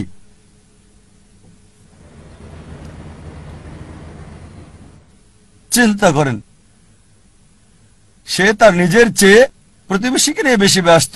তার জীবন সহজ কিন্তু জটিল সেটা ভাবছে না সে। প্রাচুর্য কি দারিদ্রতা যাই থাকুক, সে বেশি চিন্তিত তার প্রতিবেশীর চেয়ে ভালো জীবন যাপন করা নিয়ে। এ কারণেই সে ফেরেশতাকে বলল, আমার একটা চোখ নষ্ট করে দাও, যাতে প্রতিবেশীর দুটো চোখই নষ্ট হয়ে যায়। এভাবে আমরা প্রতিবেশী কেন্দ্রিক। নিজে সুখী কিনা ভাবছে না, দেখতে পারবে কিনা সেটাও ব্যাপার না। যেহেতু প্রতিবেশী সম্পূর্ণ অন্ধ হবে, তাই একটা চোখ হারাতে কোনো আপত্তি নাই। প্রতিবেশী কেন্দ্রিক। কিছু লোক বন্ধু কেন্দ্রিক, কিছু আবার শত্রু কেন্দ্রিক। তারা বেশি চিন্তিত তার শত্রু কি করছে সেটা নিয়ে। শত্রু কি চিন্তা করছে আমার ব্যাপারে তা নিয়ে পরিকল্পনা করে। শত্রু যদি এটা করে আমি ওটা করব। সব সময় সারা জীবন চিন্তা করে এভাবে শত্রুরা কি করছে। এটা আপনি পাবেন বিভিন্ন ক্ষেত্রে। ব্যবসায়ী চিন্তা করছে তার শত্রুর ব্যাপারে, ছাত্র চিন্তা করছে শত্রুর ব্যাপারে। তারা যা চিন্তা করে তার প্রতিরোধ চিন্তা করে। শত্রু যা চিন্তা করছে তার প্রতিরোধমূলক চিন্তা। বেশিরভাগ সময় তারা কাটায় শত্রুর মোকাবেলার চিন্তা করে। তাদেরকে একটা সুন্দর শান্তির উপদেশ দিতে চাই, যা আমি অনুসরণ করি। যদি কেউ আপনার দিকে পাথর ছুঁড়ে মারে, নিজেকে এতটা উঁচুতে নিয়ে যান যাতে পাথর আপনাকে ছুঁতে না পারে। কেউ আপনার দিকে ঢিল ছুঁড়ে মারলে নিজেকে এমন উঁচুতে নিয়ে যান যাতে পাথর আসতে না পারে। তাহলে প্রতিযোগিতার প্রশ্ন আসবে কি করে? আপনার বিরুদ্ধে শত্রুর পরিকল্পনার সুযোগ আসবে কি করে? আরেকটা উপদেশ, যদি কেউ ইট ছুঁড়ে মারে আপনার দিকে, এই ইট দিয়ে ঘর তৈরি করেন আপনি। স্কুলে শিখতাম মার্শাল আর্ট, কেরাতি, জুডো। যদি বড় কেউ আপনাকে ধাক্কা দেয়, কি করতে হবে? সাইড স্টেপ নিতে হবে, তার শক্তি কাজে লাগিয়ে তাকে ফেলতে হবে, তার শক্তির ব্যবহার। কেউ যখন আপনাকে ইট মারবে, সেই ইট দিয়ে ঘর তৈরি করেন। কিছু লোক সুনাম কেন্দ্রিক, তারা সুনাম চায়, মূল উদ্দেশ্য খ্যাতি পাওয়া, যে কোনো অনৈতিক কাজ করতে প্রস্তুত, নিয়মকানুন বিসর্জন দিতে পারে। কিছু লোক তারা হচ্ছে ভোগবাদী, তারা সম্পদ কেন্দ্রিক, সব সময় চিন্তা করে অর্জন কি, কত সম্পদ করেছে, তারা কি পড়ে। আর এটা কমন, খুবই কমন মানুষের মধ্যে, বিশেষ করে ধনীদের মধ্যে। বন্ধুদের সাথে দেখা হলে গল্প শুরু করে, কোন ব্র্যান্ডের ঘড়ি পরেছো, এটা কি ট্যাগ হিয়র নাকি ওমেগা, ও এটা রোলেক্স, ফিতাটা কিসের, আয়রনের নাকি চামড়ার, বেসালটা কি, ও কোন ধরনের ডাল, গোল্ড প্লেটেড ডায়মন্ড স্টুড, ও কারুকাজ করা, পার্টি ফিলিপ। ধনী লোকদের অধিকাংশেরই এটা একটা ঘড়ি থাকে না, অনেকগুলো ঘড়ি। আর চিন্তা করে, ঠিক আছে আজকে এই ঘড়িটা পরলাম, পরের দিন পরবো না, বন্ধুদের কাছে যাওয়ার সময়। এভাবে চিন্তা করে সময় পার করে কোন অনুষ্ঠানে কোনটা পরবে। একইভাবে এরা গাড়ির ব্যাপারেও কথা বলে। তোমারটা কি গাড়ি? BMW, Mercedes, Porsche, Rolls Royce, Maybach, Bentley, designer. এভাবে সময় কাটায়, প্রায় করে থাকে, যেহেতু এটা তাদের আইডেন্টিটি। এই ঘড়ি না পড়লে তাদের কে চিনবে? এই গাড়িতে না চড়লে, মার্সিডিজ বা বিএমডব্লিউতে না চড়লে তাদের কে চিনবে? এটা আইডেন্টিটি। বড় শহরগুলোতে দেখবেন লোকদের কমন চিত্র। ধনী লোকদের দেখবেন তারা কথা বলে, আপনার ঘড়ি কি, কোন শিপের মালিক, উঁচু লেভেলে কোন জেটের মালিক, আমার ব্যক্তিগত জেট আছে, কতগুলো ইঞ্জিন। লোকজন হয়তো ভাববে আমি কিভাবে এসব খুঁটিনাটি জানি ঘড়ির ব্র্যান্ডের ব্যাপারেও। আপনারা জানেন আমার পেশা, আলহামদুলিল্লাহ, সৌভাগ্য বা দুর্ভাগ্য, আমি যে পেশায় আছি, আমি সব শ্রেণীর লোকদের সাথে মিশি, একেবারে ভিখারি থেকে রাজা পর্যন্ত। আল্লাহ আমাকে দয়া করেছেন, ভালো অথবা মন্দ, আমি চারপাশের লোকদের সাথে মিশি, ভিখারি থেকে রাজা পর্যন্ত। আর যে সুযোগটা আমি পাই, কোন বস্তুবাদীর সাথে যখনই কথা বলি, আমি চেষ্টা করি, দাওয়াত দেই, তাদের বলি তোমার ঘড়ির দাম হয়তো $1000 বা $10,000 অথবা $1,00,000, আমার ঘড়ি আমি যেটা পড়ছি, এই ঘড়িটার দাম মাত্র $1,400, $30 কম। অনেক বছর ধরে ব্যবহার করছি, ভালো সার্ভিস দিচ্ছে, একেবারে তোমারটার মতোই। সাধারণ ঘড়ি, দাম মাত্র $1,400। আলহামদুলিল্লাহ, আল্লাহ দয়া করেছেন, আমি যেগুলোর নাম বললাম অধিকাংশ ব্র্যান্ডই উপহার পেয়েছি, সবগুলো ব্র্যান্ডে উপহার পেয়েছি। এই সবগুলো ওমেগা, রোলেক্স, অনেক পেয়েছি। আর আমি নবী মুহাম্মদ সাল্লাল্লাহু আলাইহি ওয়াসাল্লামের পথ অনুসরণ করেছি। আমি অন্য দায়ীদের দিয়ে দেই, আমার স্টাফদের দিয়ে দেই, যাতে করে আমি খুতুওয়াতুশ শয়তান থেকে দূরে থাকতে পারি। অনেক সময় অনেক উপলক্ষে আমাকে নিমন্ত্রণকারীরা তাদের ব্যক্তিগত জেট প্লেন আমার জন্য পাঠায়, ব্যক্তিগত জেট প্লেন আমাকে নিয়ে যাওয়ার জন্য তারা পাঠিয়ে দেয়। এমন অনেকবারই হয়েছে। চিন্তা করেন, জেট প্লেনের খরচ শুধুমাত্র একজন মানুষের জন্য, পাইলটদের পেমেন্ট, এয়ার হোস্টেসের পেমেন্ট, এয়ারপোর্টের ভাড়ার খরচ। তাই আমি তাকে বললাম, এটা সবচেয়ে ভালো হয় যদি একটা ইকোনমিক ক্লাস টিকিট পাঠান। আলহামদুলিল্লাহ, আল্লাহ আমাকে দয়া করেছেন, আমার পরিবারকেও রহমত করেছেন। মাশাআল্লাহ, এই সব গাড়ি কিনতে পারবো, ফার্স্ট ক্লাসে ভ্রমণ করতে পারি, আলহামদুলিল্লাহ। কিন্তু আমি একজন দায়ী, তাই আমি তাকে বললাম এত টাকা খরচ করার চেয়ে বরং একটা ইকোনমিক ক্লাস টিকিট পাঠিয়ে দেন, চলে আসব, বাকি টাকা অন্য কোথাও দান করে দেবেন আল্লাহ সুবহানাহু ওয়া তাআলার পথে। আয়োজকেরও মাশাআল্লাহ নিয়ত স্বচ্ছ হওয়ায় আমাকে বললেন যে আমার জেট প্লেনে কাকে আমি আনতে পাঠাবো, আর কে উত্তম আল্লাহর পথে দায়ী ইচ্ছে। আমি তাকে বললাম ইনশাআল্লাহ আপনার নিয়ত যেহেতু সহি, ইনশাআল্লাহ আল্লাহ আপনাকে পুরস্কার দেবেন। তার নিয়ত ছিল আল্লাহর পথে দায়ীর জন্য ভালো ব্যবস্থা করা, আল্লাহ তাকে পুরস্কার দেবেন। একটা কথা মনে রাখবেন, এর মানে বলছি না যে এই সব কিছু ভোগ বিলাস একেবারে হারাম, সব ক্ষেত্রে এগুলো হারাম তা নয়। জীবনের উদ্দেশ্যটা কি জানতে হবে। এগুলো হারাম হতেও পারে আবার নাও হতে পারে।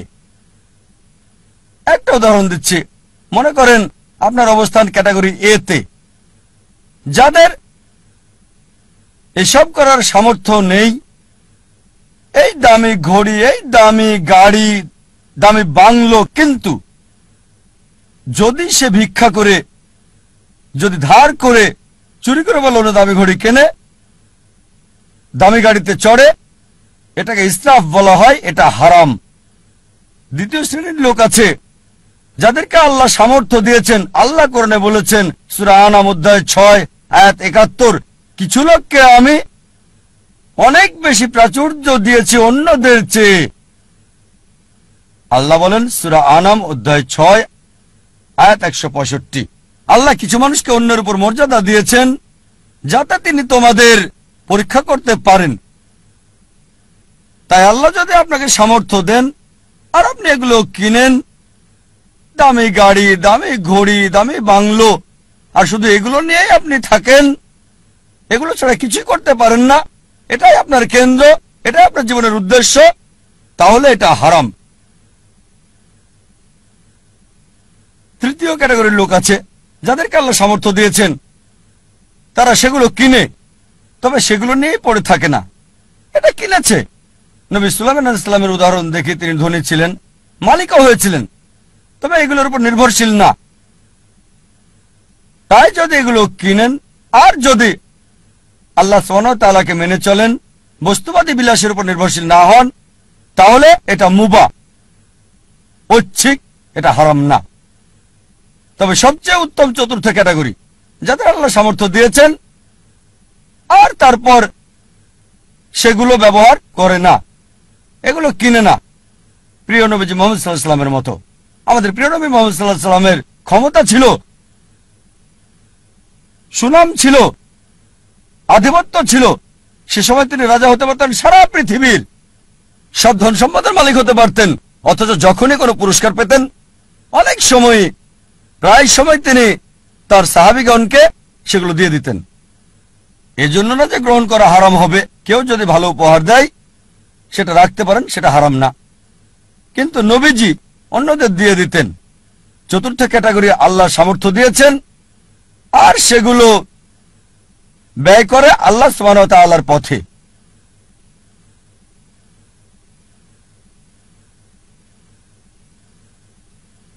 আমাদের গন্তব্য নির্ধারণ করতে হবে, আমাদের কেন্দ্র কোনটি। মানবজাতির জন্য সবচেয়ে গুরুত্বপূর্ণ গন্তব্য আল্লাহ কেন্দ্রিক হতে হবে।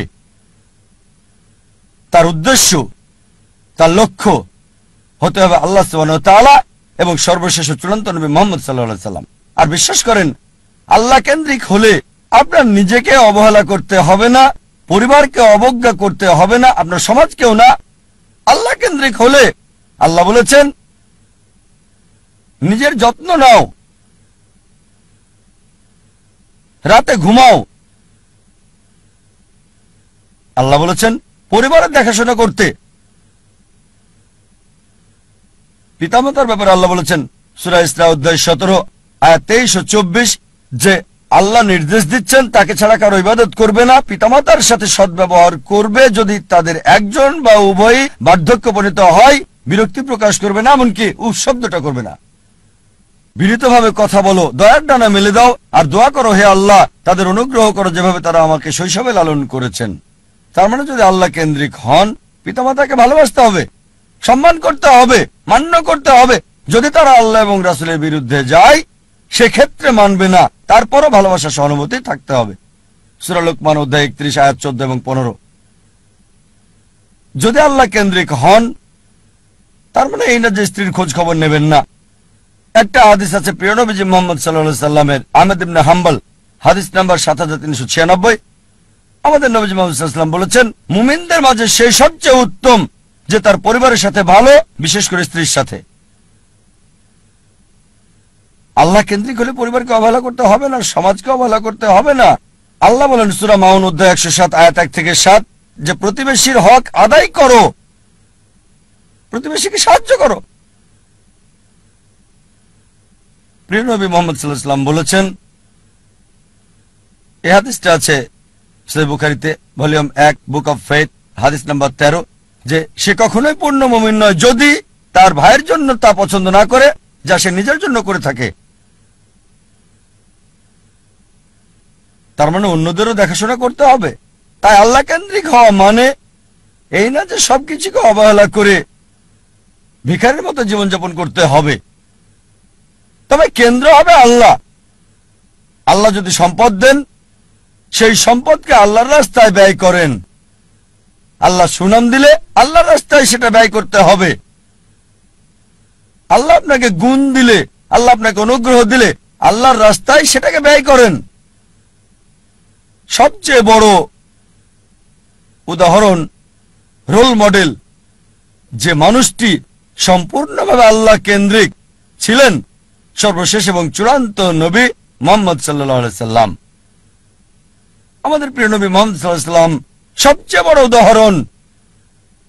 তিনি সবকিছুতে আল্লাহ কেন্দ্রিক ছিলেন।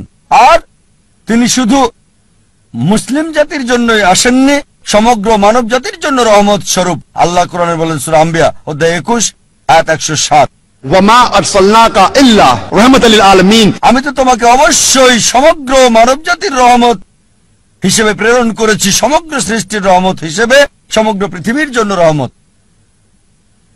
একজন মানুষের জন্য সবচেয়ে ভালো উদাহরণ, যার জীবনের সবচেয়ে ভালো উদ্দেশ্য ছিল। মানব জাতির সবচেয়ে বড় উদাহরণ একজন মানুষের জন্য, বর্বর জাতিকে যিনি মানব জাতিতে রূপান্তরিত করেছেন, যে মানুষটা মানব জাতিকে বদলে দিয়েছিলেন। আর ইতিহাস পড়লে ঘন্টা দিন একসাথে বলে যেতে পারবেন। মুসলিমরা কি বলছে সেটা বাদ দেন, নবীজি মুহাম্মদ সাল্লাল্লাহু আলাইহি সাল্লাম সম্পর্কে শত শত অমুসলিমের কথার উদ্ধৃতি দিতে পারবেন যারা নবীজির প্রশংসা করেছেন। এখানে কয়েকটা উদাহরণ দিচ্ছি। জর্জ বার্নার্ড শ, তিনি বলেছেন মুহাম্মদ সাল্লাল্লাহু আলাইহি সাল্লাম সম্পর্কে যে আমি তার সম্পর্কে পড়েছি, মানে নবী মুহাম্মদ সাল্লাল্লাহু আলাইহি সাল্লাম, আর আমার মতে নিরপেক্ষ অবস্থান থেকে বললে তাকে মানবতার রক্ষাকারী বলা উচিত। George Bernard Shaw. Thomas Carlyle বিখ্যাত ঐতিহাসিক ছিলেন, তিনি একজন ইউরোপিয়ান অমুসলিম। তার লেখা একটা বই হিরোজ অ্যান্ড হিরো ওয়ারশিপ, তিনি বীরদের ইতিহাস তুলে ধরেছেন। আর এক নম্বর হিরো একজন বীর নবী, তিনি ঈসা আলাইহিস সালাম ছিলেন না, তিনি মুসা আলাইহিস সালাম ছিলেন না, দাউদ আলাইহিস সালাম ছিলেন না, সুলাইমান আলাইহিস সালাম ছিলেন না, তিনি ছিলেন মুহাম্মদ সাল্লাল্লাহু আলাইহি সাল্লাম। চিন্তা করেন, থমাস কার্লাইল একজন ইউরোপিয়ান, একজন খ্রিস্টান, তিনি এক নাম্বার বীর নবী হিসেবে রেখেছেন নবী মুহাম্মদ সাল্লাল্লাহু আলাইহি সাল্লামকে। আমরা লামার্টিনের কথা বলতে পারি। লামার্টিন ছিলেন বিখ্যাত ঐতিহাসিক, তিনি ফরাসি, বই লিখেছেন দ্য হিস্টোরি অব দ্য টক্স। তিনি লিখেছেন, যদি উদ্দেশ্যের মহানুভবতা, সামর্থ্যের সীমাবদ্ধতা আর অসাধারণ ফলাফল, এই তিনটি বিষয় একজন ব্যক্তির মহত্ব নির্ণয়ের মাপকাঠি হয়, আধুনিক ইতিহাসে কাউকে পাওয়া যাবে না যে নিজেকে তুলনা করবে নবী মুহাম্মদ সাল্লাল্লাহু আলাইহি সাল্লামের সাথে। উদ্দেশ্যের মহানুভবতা, সামর্থ্যের সীমাবদ্ধতা আর অসাধারণ ফলাফল, এই তিনটি বিষয় হচ্ছে একজন মানুষের মহত্ত্বযাচাইয়ের মাপকাঠি। মানব ইতিহাসে এমন কাউকে দেখি না আধুনিক ইতিহাসে যে মুহাম্মদ সাল্লাল্লাহু আলাইহি সাল্লামের কাছাকাছি যাবে। তারপর আরো লিখেছেন, মানব জাতির সকল গুণাবলীতে কোন মানুষই নিজেকে নবী মুহাম্মদ সাল্লাল্লাহু আলাইহি সাল্লামের সাথে তুলনা করতে পারবে না। মাইকেল এইচ হার্ট, বিখ্যাত ঐতিহাসিক, একটা বই লিখেছেন, মানব ইতিহাসে সবচেয়ে প্রভাবশালী 100 ব্যক্তি আদম আলাইহিস সালাম থেকে শুরু করে বর্তমান সময় পর্যন্ত, আর 1 নম্বর অবস্থানে রেখেছেন নবী মুহাম্মদ সাল্লাল্লাহু আলাইহি সাল্লামকে। মানব ইতিহাসে সবচেয়ে প্রভাবশালী মানুষ আদম আলাইহিস সালাম থেকে শুরু করে বর্তমান পর্যন্ত নবী মুহাম্মদ সাল্লাল্লাহু আলাইহি সাল্লাম। আর লিখেছেন তিনি, আমার পছন্দ মুহাম্মদ সাল্লাল্লাহু আলাইহি সাল্লামকে 1 নম্বরে রাখা দেখে অনেক মানুষই এটা মানতে চাইবেন না, অনেকেই স্বীকার করতে চাইবেন না, অনেক মানুষই এটা মানতে চাইবেন না। তবে যে কারণে আমি নবী মুহাম্মদ সাল্লাল্লাহু আলাইহি সাল্লামকে 1 নম্বরে রেখেছি তা হলো তিনি ইতিহাসের একমাত্র ব্যক্তি যিনি ধর্মীয় ক্ষেত্রে সফল মানুষ ছিলেন, পাশাপাশি অন্যান্য ক্ষেত্রেও।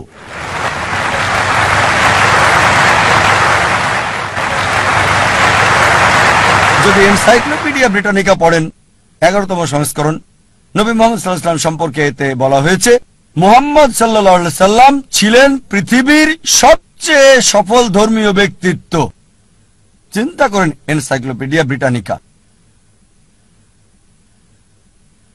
তারা বাধ্য, আর কেউ নেই বলার মতো। তারা সত্য বলতে চেয়েছে, চেষ্টা করেছে, তাদের সত্য বলতেই হবে, কারণ আল্লাহ কোরআনে বলেছেন সূরা ইসরা অধ্যায় 17 আয়াত 81, ফকুল জাল হক ওয়া যাকাল বাতিল ইন্নাল বাতিল কানা যাউকা। যখন সত্য মিথ্যার বিরুদ্ধে দাঁড়ায়, মিথ্যা ধ্বংস হয়ে যায়, আর মিথ্যার ধ্বংস অনিবার্য।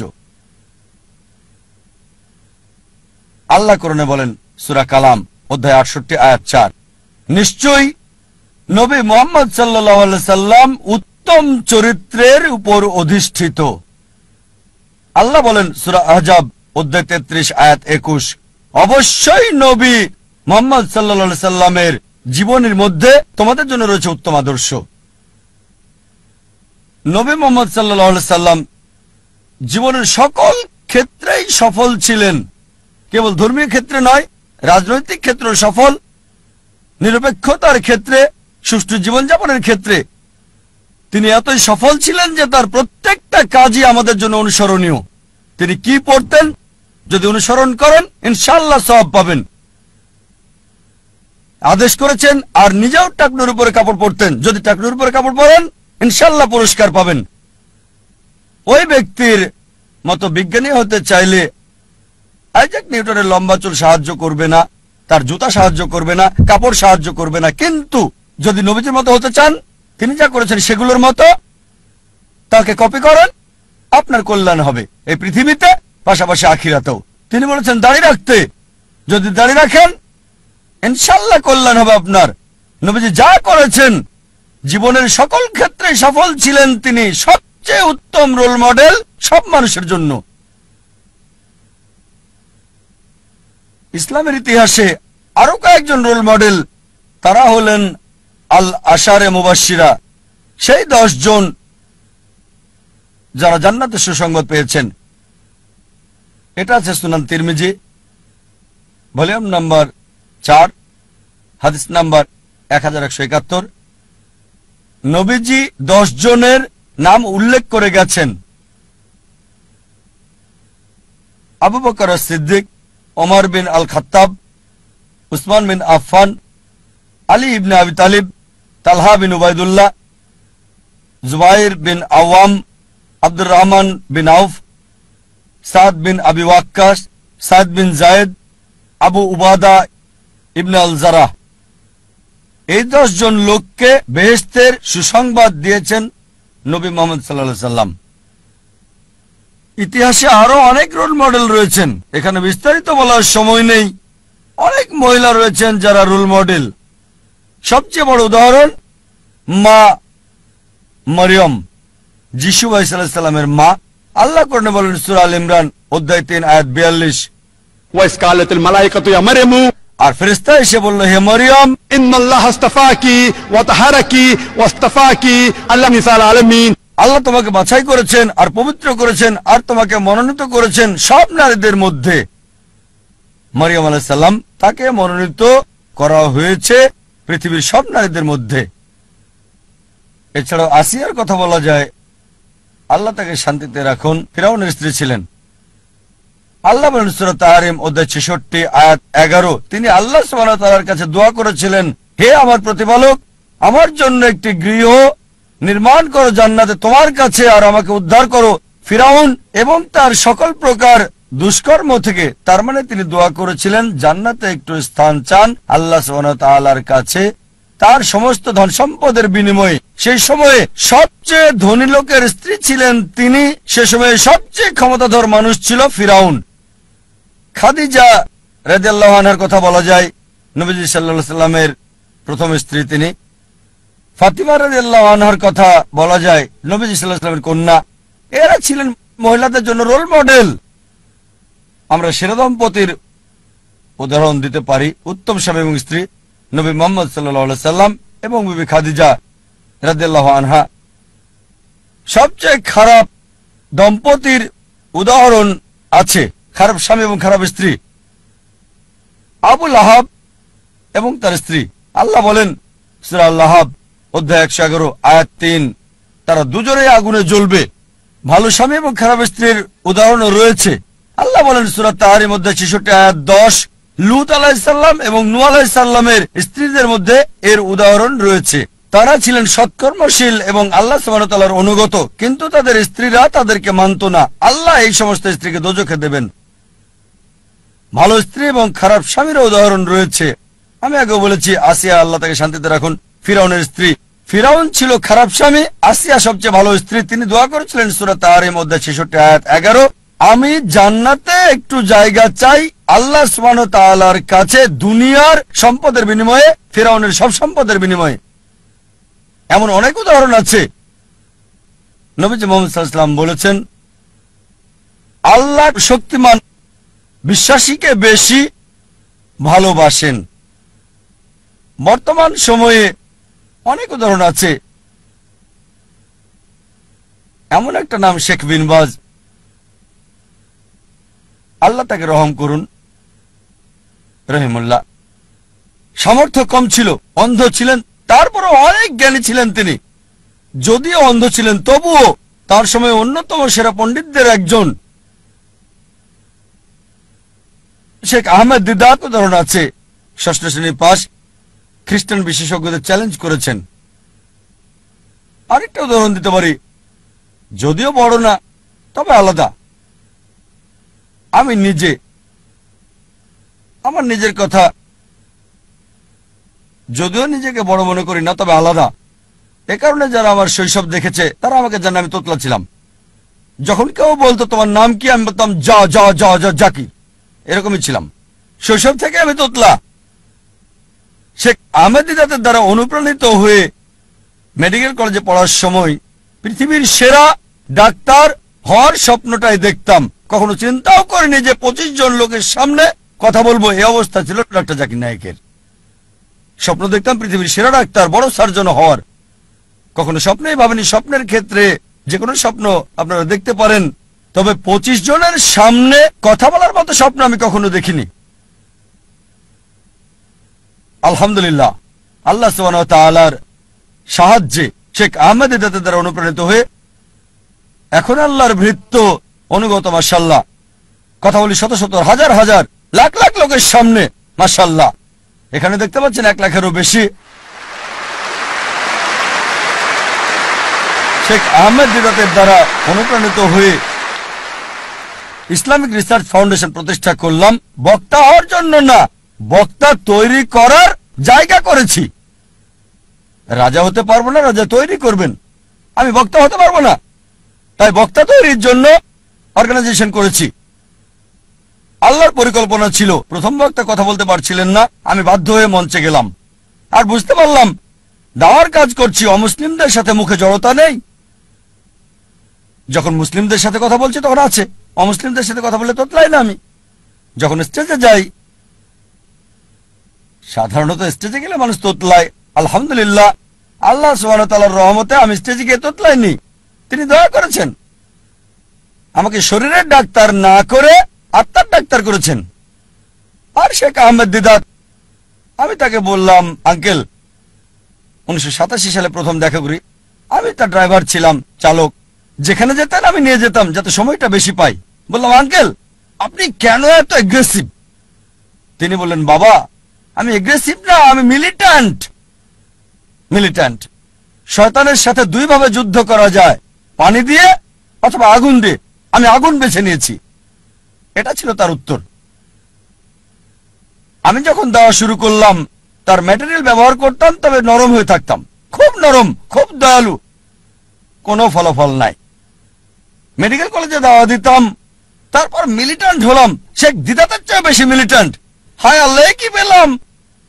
মুসলিম বন্ধুরা সব দৌড়িয়ে পালিয়ে যেত, আর আমি অমুসলিমদের সাথে একা। মিলিট্যান্ট হওয়ার একই ফলাফল পেলাম। মাশাআল্লাহ, আল্লাহ আমাকে পথ দেখিয়েছেন।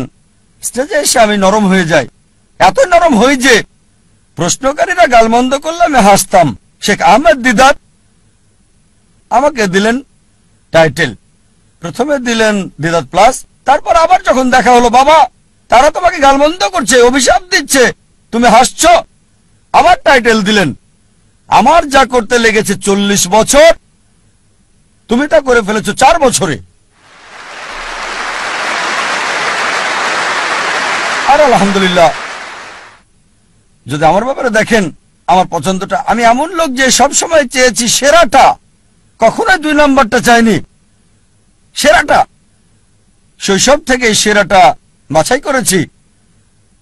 এখন আমি আমার আকাঙ্ক্ষাকে আল্লাহ সুবহানাহু ওয়া তাআলার দিকে ফিরিয়েছি। একেবারে সেরা ক্যামেরাটা চেয়েছি, সেরা যন্ত্রপাতি, সবচেয়ে ভালো পরিবেশ, আল্লাহর বার্তা প্রচার করার জন্য সেরা কনফারেন্সটা করতে চেয়েছি। এই কারণে এই কনফারেন্স আমরা এখানে করছি। ধরেন গ্র্যামি অ্যাওয়ার্ডস এবং অস্কার অ্যাওয়ার্ডস, এদের উদ্দেশ্যটা হারাম, তবে তাদের প্রযুক্তি প্রশংসা করার মতো। বললাম, কেন আমরা করতে পারবো না আল্লাহ সুবহানাহু ওয়া তাআলার জন্য? উদ্দেশ্য ভিন্ন, আল্লাহ সুবহানাহু ওয়া তাআলাকে খুশি করা। পৃথিবীকে দেখাতে চাই যে আমরা মুসলিমরাও আলহামদুলিল্লাহ করতে পারি। এমন না যে এগুলো ছাড়া দেওয়া হবে না, হবে। আমরা দেখাতে চাই যে আমরা আল্লাহ সুবহানাহু ওয়া তাআলার জন্য সেরাটা চাই, সবচেয়ে ভালো অফিস করতে চেয়েছি। এজন্য সবচেয়ে ভালো অফিস করেছি, ব্যবহার করেছি ইটালিয়ান মার্বেল। আমার অফিসে ইটালিয়ান মার্বেল, ইসলামিক রিসার্চ ফাউন্ডেশনে আমার বাড়িতে ইটালিয়ান মার্বেল নাই। কেন? যে স্থানে মানুষ আল্লাহ সম্পর্কে জানতে আসে, তাদের সেরাটা দিতে চেয়েছি। সে সময় 1990-এর দিকে ইন্ডিয়াতে ইটালিয়ান মার্বেল মুসলিম অফিসে শুনি নাই, সামান্য দিয়ে শুরু। আমাদের অফিস ছিল মাত্র 20 থেকে 25 বর্গ মিটারের, 25 বর্গ মিটার অফিস ছিল, একজন কর্মচারী।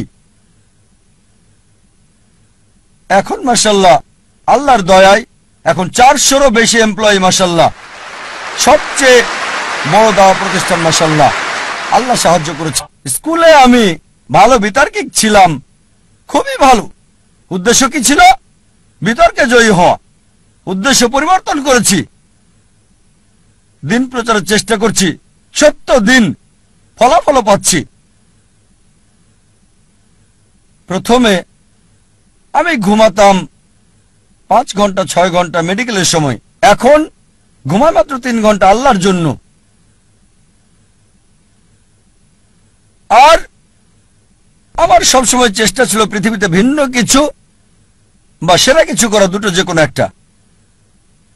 মাশাআল্লাহ, একটা ভিন্ন চ্যানেল শুরু করলাম তুলনামূলক ধর্মতত্ত্বের উপর। আল্লাহ এটাকে পৃথিবীর সবচেয়ে জনপ্রিয় চ্যানেল করেছেন, 100 মিলিয়নেরও বেশি দর্শক, মাশাআল্লাহ। এর 2 বছর পর চালু করেছি নতুন চ্যানেল পিস টিভি উর্দু। গত কনফারেন্সে ঘোষণা করেছিলাম ইনশাআল্লাহ জুন অথবা জুলাইয়ের মধ্যে চালু করব নতুন চ্যানেল, এবং আল্লাহ সাহায্য করেছেন।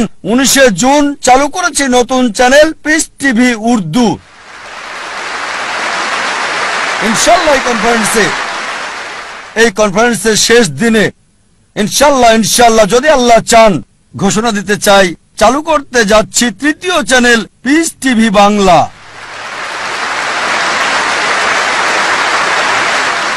কারণ বাংলা ভাষা মাশাআল্লাহ শত শত মানুষ বাংলায় কথা বলে, এটা দরকার। আমার ইচ্ছা সব ভাষায় এরকম ইসলামিক চ্যানেল চালু করা। তবে আল্লাহ যদি চান রমজানের পর ইনশাআল্লাহ আগামী বছর 2010-এ ইনশাআল্লাহ যদি আল্লাহ চান, আল্লাহ যদি সাহায্য করেন, আল্লাহর সাহায্যে তৃতীয় চ্যানেল চালু করব পিস টিভি বাংলা ইনশাআল্লাহ। আরেকটা আশা ছিল চ্যানেলের পাশাপাশি একটা স্থান থাকবে যেখানে মানুষকে জীবনের আসল লক্ষ্যের শিক্ষা দেওয়া হবে। তাই স্কুল চালু করেছি, ইসলামিক ইন্টারন্যাশনাল স্কুল। উদ্দেশ্য আল্লাহ সুবহানাহু ওয়া তাআলার সন্তুষ্টি। আল্লাহকে খুশি করার মধ্য দিয়েই দেখবেন আল্লাহ আখিরাত এবং দুনিয়াতেও পুরস্কার দান করবেন। এই ইচ্ছা নিয়েই স্কুল চালু করেছি যে ইনশাআল্লাহ ইসলামিক ইন্টারন্যাশনাল স্কুলের প্রত্যেকটা ছাত্র, বোম্বেতে 400-এরও বেশি, চেন্নাইয়ে 250-এর বেশি, ইনশাআল্লাহ তাদের সবাই 100 গুণ বেশি ভালো পাবে শিক্ষা এবং পরিবেশ জাকির নায়েকের চেয়ে। এটা আল্লাহর হাতে। তিনি জাকির নায়েক বানাবেন কি তারও বেশি। তবে আমাদের উদ্দেশ্য তাদের ভিত্তি করে দেওয়া, ফাউন্ডেশন দেয়া, যেখানে 100 গুণ ভালো সেবা পাবে, ট্রেনিং পাবে, ভিডিও পাবে, পরিবেশ জাকির নায়েকের চেয়ে। এটা আল্লাহর হাতে, তিনি বানাবেন কিনা। একটা উদাহরণ দিচ্ছি আমি। আমার ছেলে ফারিক নায়েক, আপনারা চেনেন মাশাআল্লাহ। আপনাদের বলেছিলাম গতকালের আগের দিনের লেকচারে, আমি ভাষা হিসেবে আরবি জানি না। আমি বলেছি আমার ছেলেকে আরবি শেখাবো ইনশাআল্লাহ, লুগা ফুসা। স্কুলের সব ছাত্রকে শিখিয়েছি মাশাআল্লাহ। আমার ছেলে যখন স্কুল শুরু হয় মাশাআল্লাহ সে ছিল সেরা খেলোয়াড়, ট্রফি পায়। একবার না, দুইবার না, তিনবার না, চারবার না, টানা 5 বার পেয়েছে সে। আমার আনন্দ হয়, ভালো লাগে, কারণ সে অভ্যস্ত। যখন আমি স্কুলে ছিলাম, যখন স্কুলে পড়তাম, আমিও চাইতাম প্রথম হতে, স্বর্ণপদক পেতে, যেটা ছিল আমার উদ্দেশ্য। দেখবেন তরুণরা 100 মিটার দৌড়ে প্রথম হয়, স্কুলে কখনো গোল্ড মেডেল পায়নি। যখন কলেজে গেলাম তখন মাশাআল্লাহ বুঝতে পারলাম যে আমি বড় দৌড়বিদ, আর গোল্ড মেডেলও পেলাম মেডিকেল কলেজে 10 কিলোমিটার। তখন আমার মনে হলো গোল্ড মেডেল অপ্রয়োজনীয়।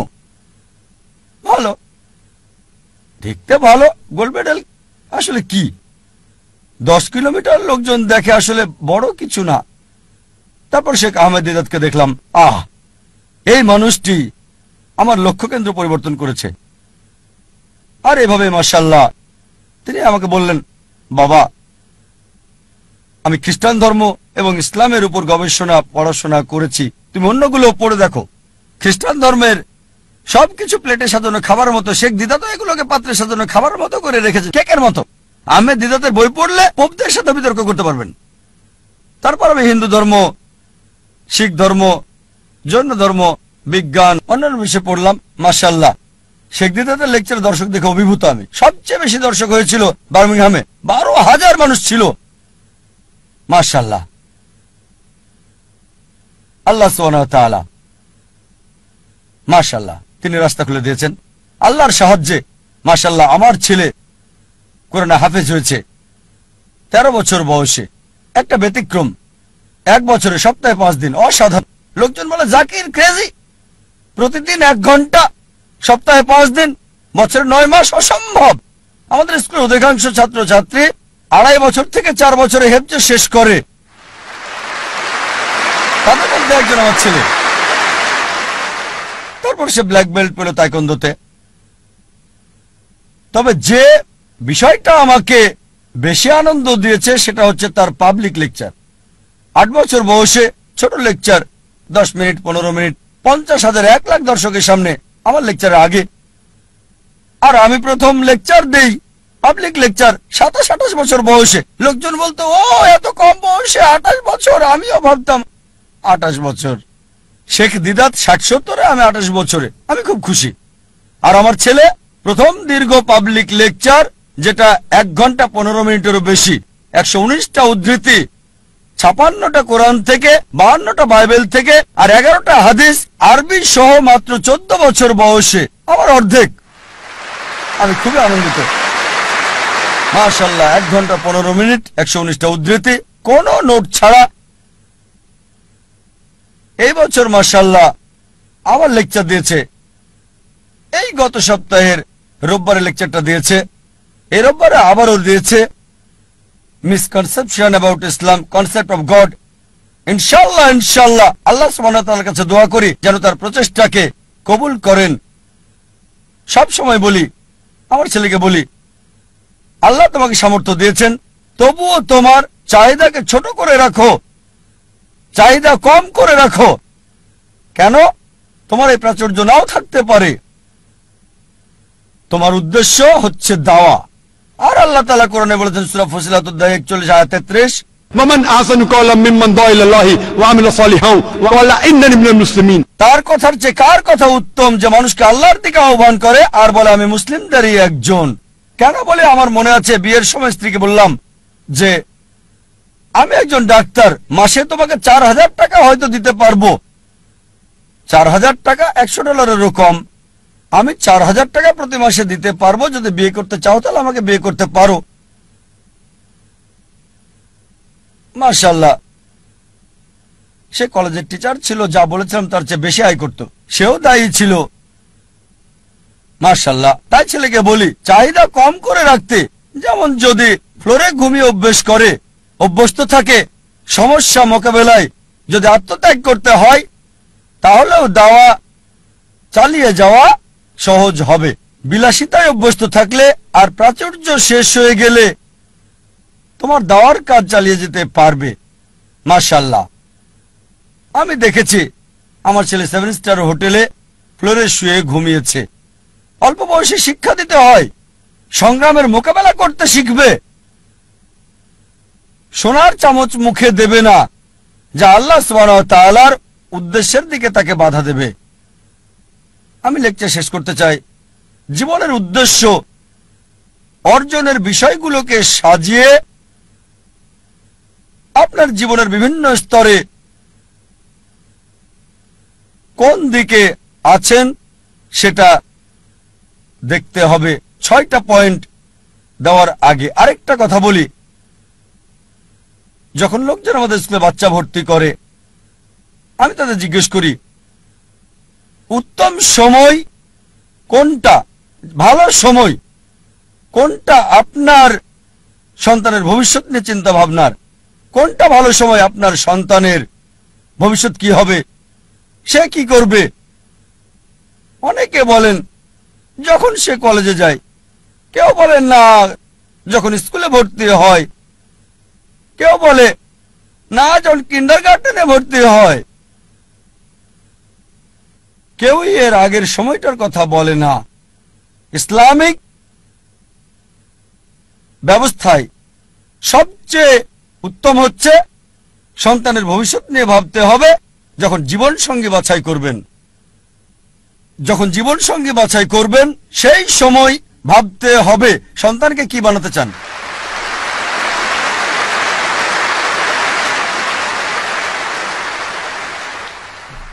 কারণ তার মা বাবা পিতামাতা তাদের আসল শিক্ষক। প্রথমে আপনাকে ভাবতে হবে, সেটা আসল সময়। আপনাকে সন্তানের ভবিষ্যৎ নিয়ে ভাবতে হবে। জীবনের উদ্দেশ্যগুলো সংক্ষেপে বলছি, যা একজন মানুষকে ভাবতে হয়।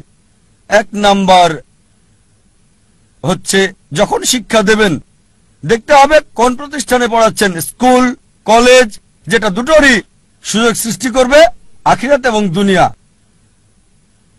শুধু এই দুনিয়ার ডিগ্রি আপনাকে সাহায্য করবে না, এমন একটা স্কুলে দেন যেখানে দুনিয়া এবং আখিরাত দুটোই হয়। আর ইনশাআল্লাহ এই উদ্দেশ্য নিয়ে শুরু করেছে ইসলামিক ইন্টারন্যাশনাল স্কুল। আর যদি আল্লাহ চান আমাদের স্কুলের আরো শাখা বাড়ানো হবে। দ্বিতীয় হচ্ছে দেখবেন তার বন্ধুদেরও যেন একই জীবনের উদ্দেশ্য থাকে। বন্ধু হতে হবে ইসলামিক। যখন বড় হয় এমন প্রতিষ্ঠানে যোগ দেবে যার লক্ষ্য এবং উদ্দেশ্য কোরআন এবং সহিহ হাদিসের ভিত্তিতে। ইসলামিক প্রতিষ্ঠানে যোগ দিন, তবে যুক্ত হওয়ার আগে দেখবেন সেই প্রতিষ্ঠান আল্লাহ সুবহানাহু ওয়া তাআলার কোরআনের নির্দেশ এবং নবী মুহাম্মদ সাল্লাল্লাহু আলাইহি সাল্লামের কথা মেনে চলছে কিনা। চতুর্থ হচ্ছে যখন পেশা বাছাই করবেন, আল্লাহ বলেন সূরা আল ইমরান অধ্যায় 3 আয়াত 104, তোমাদের মধ্যে যারা ভালো কাজ করার জন্য অন্যকে আদেশ করবে, মন্দ কাজে নিষেধ করবে, আর তারাই মূলত সফল কাম।